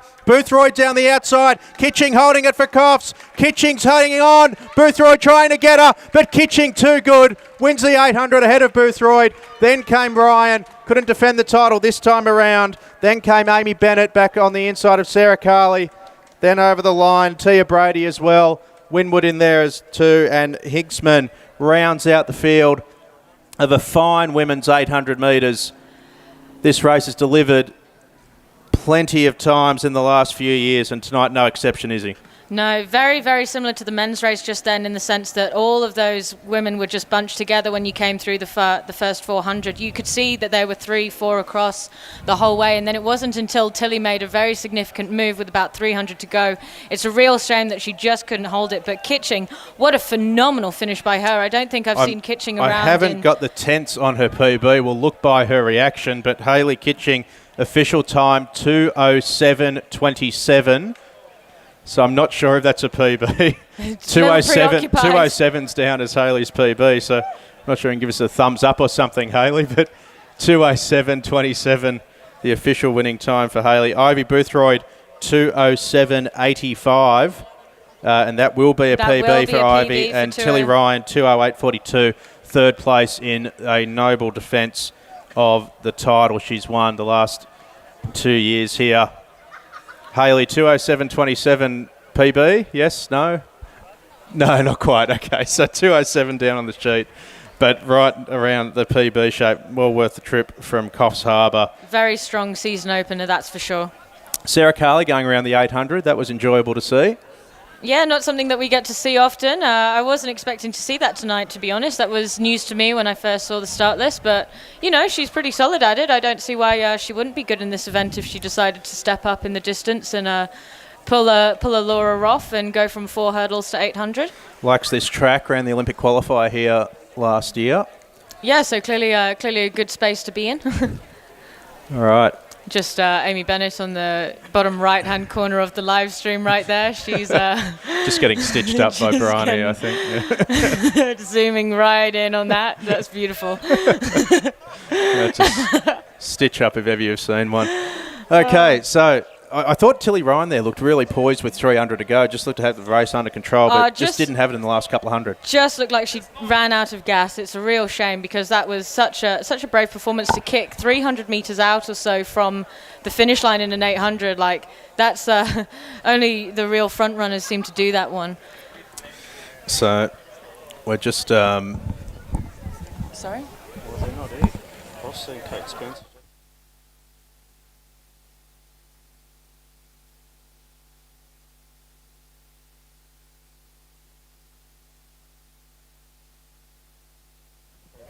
Do you want me to call them or?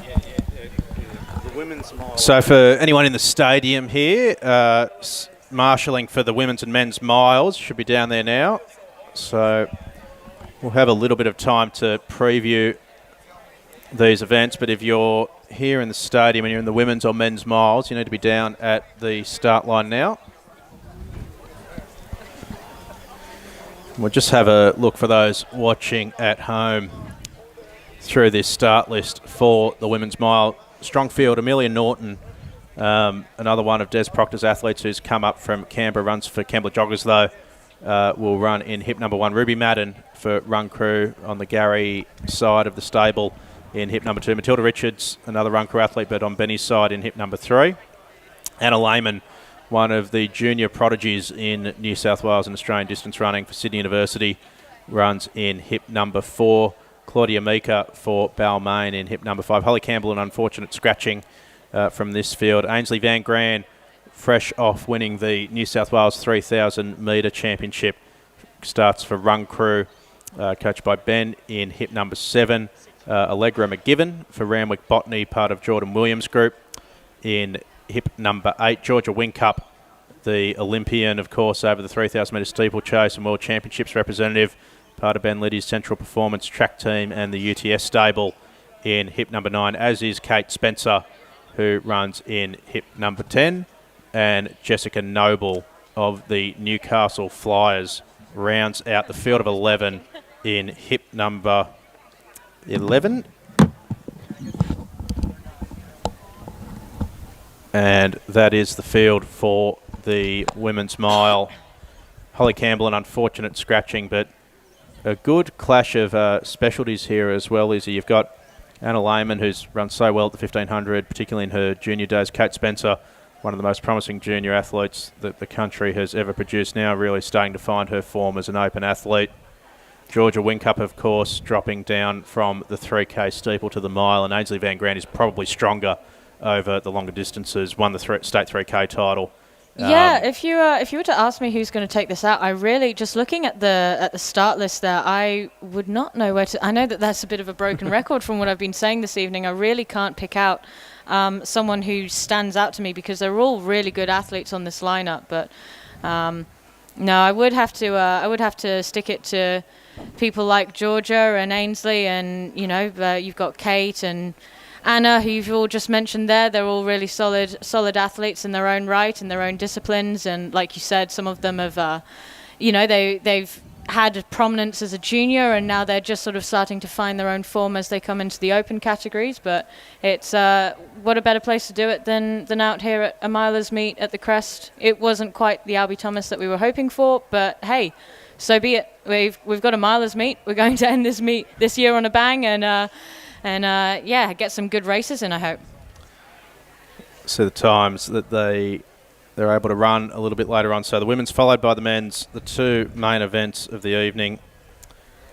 The good thing, though, is that you can really feel the temperature has come down. It's nowhere near the stifling and almost like impossible to breathe in conditions that it was just about an hour ago. It's actually a really nice temperature, a little bit of a breeze going on, but nothing too hefty. I wouldn't argue that it's a headwind or... We're showing 31 online. I feel like that might be slightly overstating it. Bit of a delay. Yeah. Bit of a delay in updating the weather conditions. No, it's I would actually be very comfortable racing in conditions like these, and I hope that there are girls who are just getting their hip numbers on and getting ready to race that would agree. You can see in shot, for those watching at home, just some of the trees in the background, not a lot of movement, so there is a little bit of breeze, but nothing to complain about from a running perspective. We've got... No, she's not, but you're on live stream. Yeah, Holly's scratching. Holly's scratch. So Ruby and Jennifer too.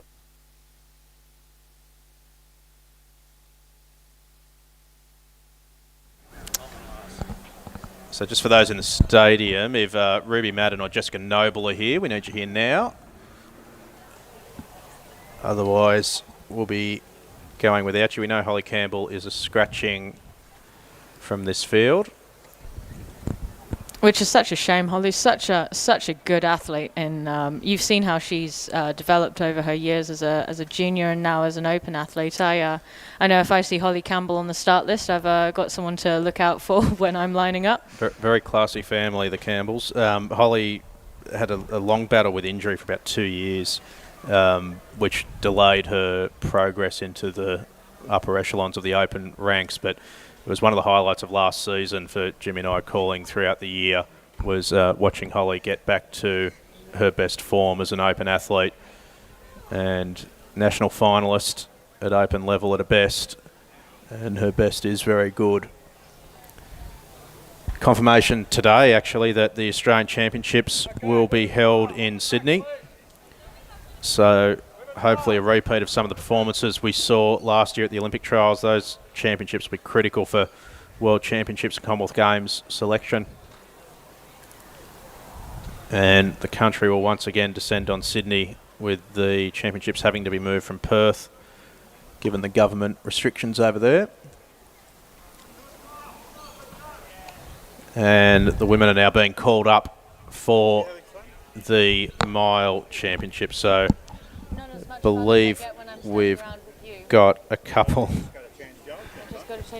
more scratchings, I think, with Madden and Noble coming out. So we'll run through this start list one more time as the ladies move down to the start for the women's mile. Amelia Norton in hip number 1 for Kembla Joggers, coached by Des Proctor, who's already picked himself up a win this evening.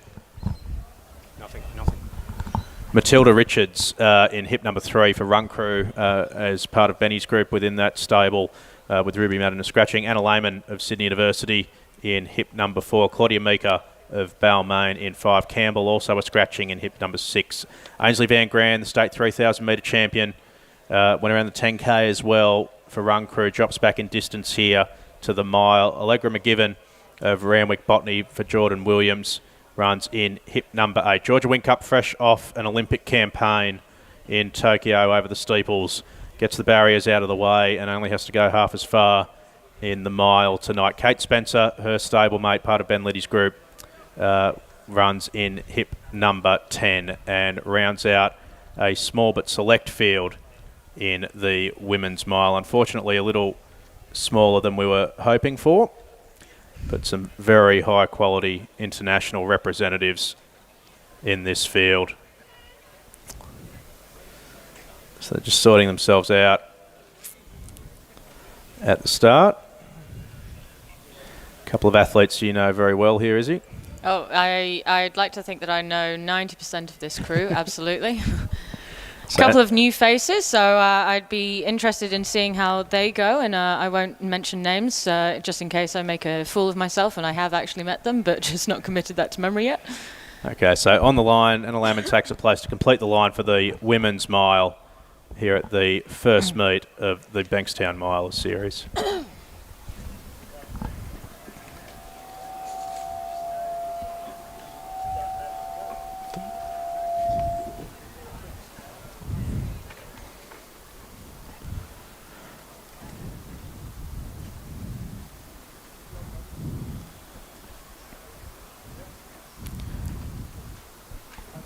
Just a quick...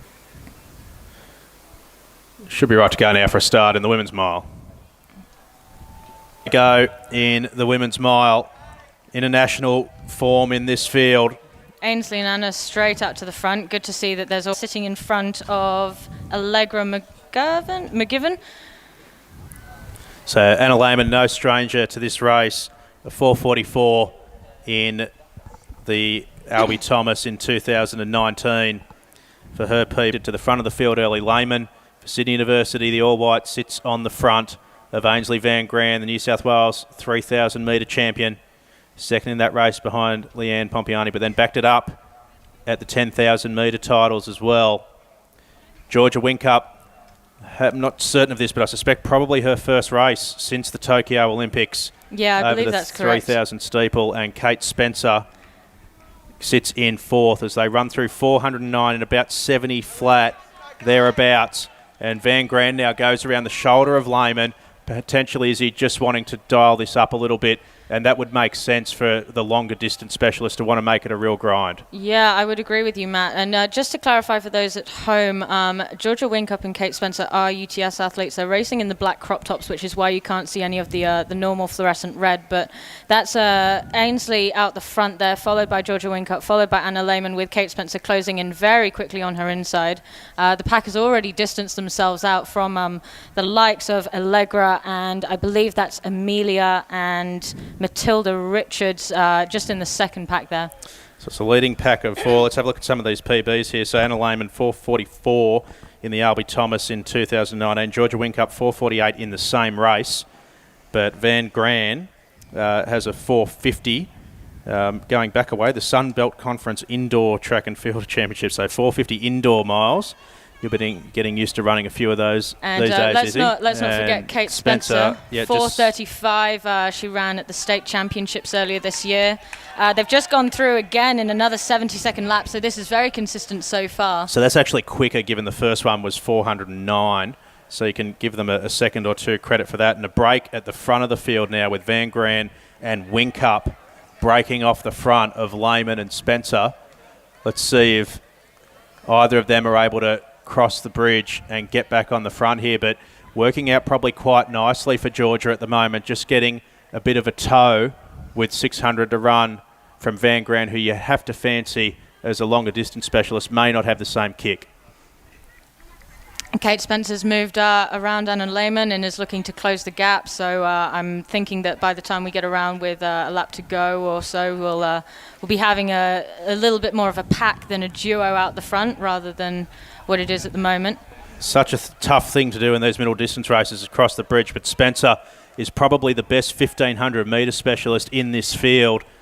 Yeah, she was state champion in the mile earlier this year. And here we go, move now from Whincup as they'll come down and get the bell. 3:28, 3:29. So Whincup on for personal best schedule here over the mile. Approximately 68 seconds through that lap for Whincup. So they've dialed it up every lap. They went through in about a 70s flat for the first 409, then 70 for the next 400, and a 68-69 there. So dialing it up. Whincup with 300 to go. The Olympics and World Championships representative over the 3,000 steeple is throwing down the gauntlet to the 3,000 flat. New South Wales champion Ainsley Van Gran of Run Crew. Whincup for Norts, and Ben Liddy's Central Performance Track team has a lead of only a metre or so on Van Gran. Spencer probably about 12 metres off the back, trying to come back at her. Whincup went a long way from home, went at the bell. Van Gran challenging her now, and up to the shoulder. Van Gran, is she turning herself into a track specialist now? Won the State 3000 less than a month ago, and has now gone past the Olympian Whincup. Van Gran with a lead of a couple of metres coming into the straight over Whincup. Spencer peeling out for third, but Ainsley Van Gran won the State 3K less than a month ago and is about to take the scalp of an Olympian in Whincup. Van Gran wins the mile, 4:37, beats home Whincup, then Spencer. Anna Lehman was prominent early on and is going to come over the line in about 4:46, 4:47, just outside her BB. Anna But Lehman. a big PB for Ainsley Van Gran, PB for Whincup as well. Very strong running. Anna Phenomenal Lehman just finish. outside, looking back up the straight now. And that is Claudia Mika coming home in about 5:04. So that'll be a PB for her over the mile as well. Amelia Norton now for Kembla Joggers, 4:37. That'll be a 1,500 time. And just in behind them, just missed that. I think that was the That was Randwick. that was Allegra. Allegra McGovern. Followed Matilda in by- Richards, 4:57 for the 1,500. So again, good running there from the field. That But was a an brilliant win from outstanding Ainsley Van finish. Gran. Outstanding finish, absolutely. Like, Georgia really went out there. That was a gritty finish by her. You know, she's always been that type of athlete that's just brave out the front. So interesting to see how she's had a race now where she sort of got to have a bit of a sit-in rather than just take it all the way from gun to tape. And didn't quite work out this time around, but she's got such a promising future ahead of her. And that's a very solid season opener for her, especially off the back of the Tokyo Olympics, which, as we all know, were a very interesting edition of the Olympics this time round, as opposed to what we would have seen in recent years. Awful follow-up as well with the hotel quarantine and everything else that Absolutely. had to be done. So hardly ideal preparation for the domestic season. But Whincup took it on, went to the front with 400 to go and tried to throw down the gauntlet. She walk away from this with a personal best, I'm sure, over the mile. I'm just getting some official times through now, actually. 4:38.16 for Ainsley Van Gran. A fine performance. 4:38. Georgia Whincup wipes 10 seconds off her personal best over the mile. And Kate Spencer, 4:40 for UTS Norths.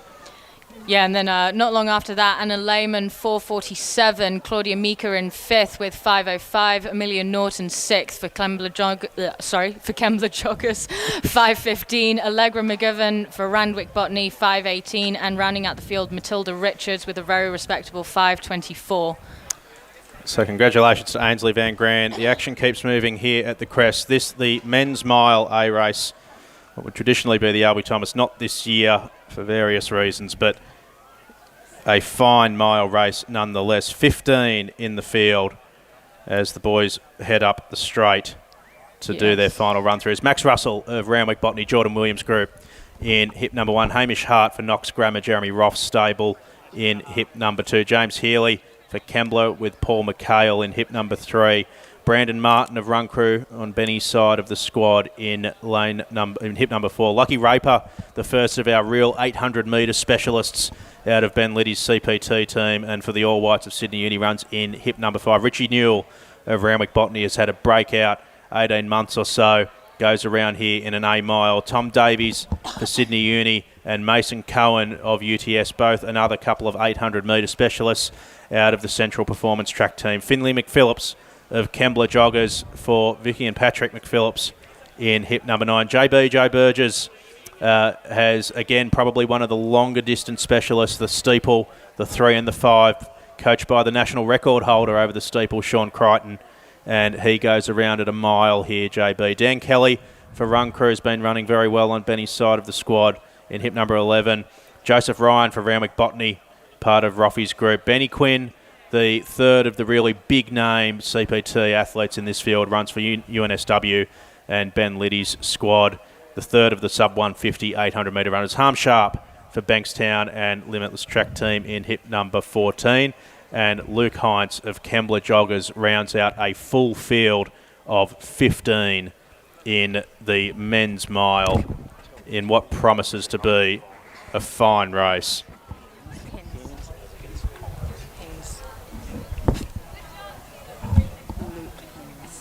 Scratching. No, as in that's how you say it. So you can see them lined up there, 15. It's a big field for a mile. The first 20 metres actually really important in these mile races, especially for the men to get over, especially in these big fields. Obviously smaller fields in the women's, but 15 of them here. The first of the main events at the first of 5 meets of the New South Wales Milers Series for 21-22. It's a fine field. Some 800 specialists moving up to challenge the 1500 mile specialists, and they're in the hands of the starter for the men's mile.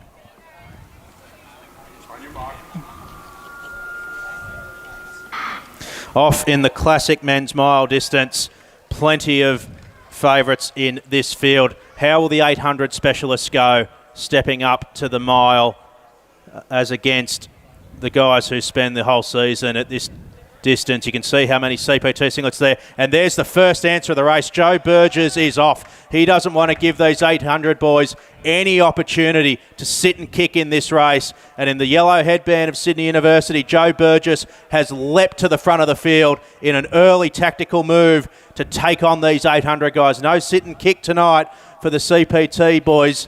And Burgess is off the front. I think that's Dan Kelly of Run Crew sitting in behind him. Then is Mason Cohen. Then Joseph Ryan. Then I think it's Ben Quinn just sitting on the inside there. Tom Davies, Not pardon quite this. Tom Davies. Then Luke Hintz on the outside of Brandon Martin. Lockie Raper and Benny Quinn are both sitting well back in the field, but JB has gone through 409 in 61 seconds. That's 4-minute mile pace for those playing along at home. And Joe Burgess doesn't want a bar of this 800 metre stuff. He's a metric miler, likes it over the longer distances, happy to turn it up into a grind. And Izzy, this is a real gauntlet thrown down 100 metres into the race. This is one of the most surprising moves I think I've seen of the night. I would nominate it as number 1 for unexpected moves of the event. But Joe has already put on another. He's maintaining this distance. Do you think that he's going to go out there and he's trying to run a sub-4? Well, he's on 4-minute mile pace solo here at the moment. So JB is absolutely taken this race by the scruff of the neck and runs around the 700 now, about 149, so maybe drifting just a little bit off that 4-minute schedule, but he knew exactly what he wanted to do from the gun. No messing about, went straight to the front. Let's have a look in behind him now as Joe comes down to the 809 at about 203, so he's only just outside that 4-minute mile pace. Then comes Joseph Ryan, then Dan Kelly, Luke Hintz, then Mason Cohen on the outside, then a little gap back to Brandon Martin, Tom Davies, Lockie Raper, the World Juniors representative sitting in behind them as well. Then comes the Knox athlete, Hamish Hart. That the leading group of about 10. Little gap then of a couple of metres back to Ben Quinn and another few metres then back to Harm Sharp. And that's the leading dozen or so as they head through the 1,000 metres now. And you can see there at the front of the field still a gap of about 30 or 40 metres from JB back to Joseph Ryan of Randwick Botany. This is one of the bravest front-running performances I have ever seen commentating races here at the Crest. Joe Burgess for the All Whites of Sydney University has 500 to run. Joseph Ryan in behind him second. Mason Cohen and Lockie Raper lead the Ben Liddy CPT charge. There's the gap on screen. JB down through the 1209 in about 305. Gets the welcome sound of the bell. Here come the 800 boys lining up behind him to have a crack. There's Lockie Raper just sitting on front of Tom Davies. Joseph Ryan in behind him. Then comes Mason Cohen. Then it's the Knox athlete of Hamish Hart. Burgess has about 25 on the front of the field. They're coming at him now. Raper going down the back straight. The sub 150 800 runner trying to use his speed. Then Davies in behind. Then Mason Cohen coming as well. Then Hamish Hart. And here comes Joseph Ryan just falling off the back. They're about to swallow JB. Raper goes past him. Brave performance, JB. Good on you, mate. Raper to the front of the field. Then Davies. Then Mason Cohen. It's a CPT trio. The three Ben Liddy boys are going to range up together and come into the straight. 100 to run. Raper from Davies. Cohen on the in behind them. Davies comes out, goes past Raper. Davies in front. Cohen trying to come at him, but Davies is hanging on. Davies for CPT leads a Ben Liddy trifecta. Davies home 407, then Cohen, then Raper, then Ryan. Then comes Hamish Hart. Joe Burgess take a bow. Then comes the run crew pair. Luke Hintz coming in after them. Ben Quinn, Hamish Hart, and the Randwick and Kembla boys come home. But Joe Burgess threw down the gauntlet to that field and gave us a race to remember. I mean, we were just talking about it earlier there, Matt, about how difficult it is to front run any type of performance, let alone go out on 4-minute mile pace, and he really held that on. It just didn't quite work out for him in the final 250 metres, but got to be honest, I'm not surprised with that win from Tommy D right there. He's been looking really, really good at training. He's put together a couple of really solid races. He ran 8:14 for 3K. That range is really starting to open up for him, and I honestly believe that this is going to be a season, but CPT closing out the top three with Tommy D, Mason Cohen, Lockie Raper. I believe that was the final order. I've got some official phenomenal times here. runs by them all. Tom Davies, the official winner, 4:07.54. Not bad for an 800 man. Mason Cohen, 4:08.33, actually held on for second. And Lockie Raper, 4:08.88, was third over the line to give Ben Liddy the trifecta with 800 specialists running over the Imperial Mile. But say it once again, take a bow, Joe Burgess, because he made that race considerably more exciting than it otherwise would have been. The distance man, the 5K runner, Steepler, took it out and went on solo 4-minute mile pace. One of the grittiest, bravest races I think I've seen, save for Jenny Blundell's 5K Olympic qualifier earlier on this year. Phenomenal finish out there. Just waiting on those final mile results, but as you can see, everybody's just sort of trailing off the track, letting everything sink in from the last 4 and a bit minutes of running there. So we'll wrap it up on live stream. Great run, mate. And yes, we have the final results. Just run us through now. that quickly, Izzy. Yeah. So finishing at the top, Tom Davies of Sydney University and Ben Liddy Central Performance Track scored 4:07.54. Second, Mason Cohen, 4:08.33. Third, Lockie Raper, 4:08.88. Fourth, Joseph Ryan, 4:10.55. Hamish Hart, 4:10.92. Joe Burgess, sadly, he just didn't manage to hold on for that win, but brave run right out the front with 4:12.67. Dan Kelly in 7th with 4:13.86. Brendan Martin, 8th, 4:14.06. Finley McPhillips from Kembla Joggers, I've stumbled that twice tonight now, 4:16.5. Ben Quinn, UNSW Athletics and CPT, 4:16.92. Harm Sharp from Bankstown, 4:17 flat. Richard Newell from Randwick Botany, 4:19.54. Max Russell, also Randwick Botany, 4:20.78. Luke Hintz, I apologise if I butchered your surname there, 4:21.91. And James Healy coming 15th to round out the field in 4:22.71. Fine race to cap out the evening. First meet of the Bankstown Milers Series, New South Wales Milers Series for 21-22. 4 more meets to come with events from the 800 through the 15, the 5 and the 2 and 3K steeples.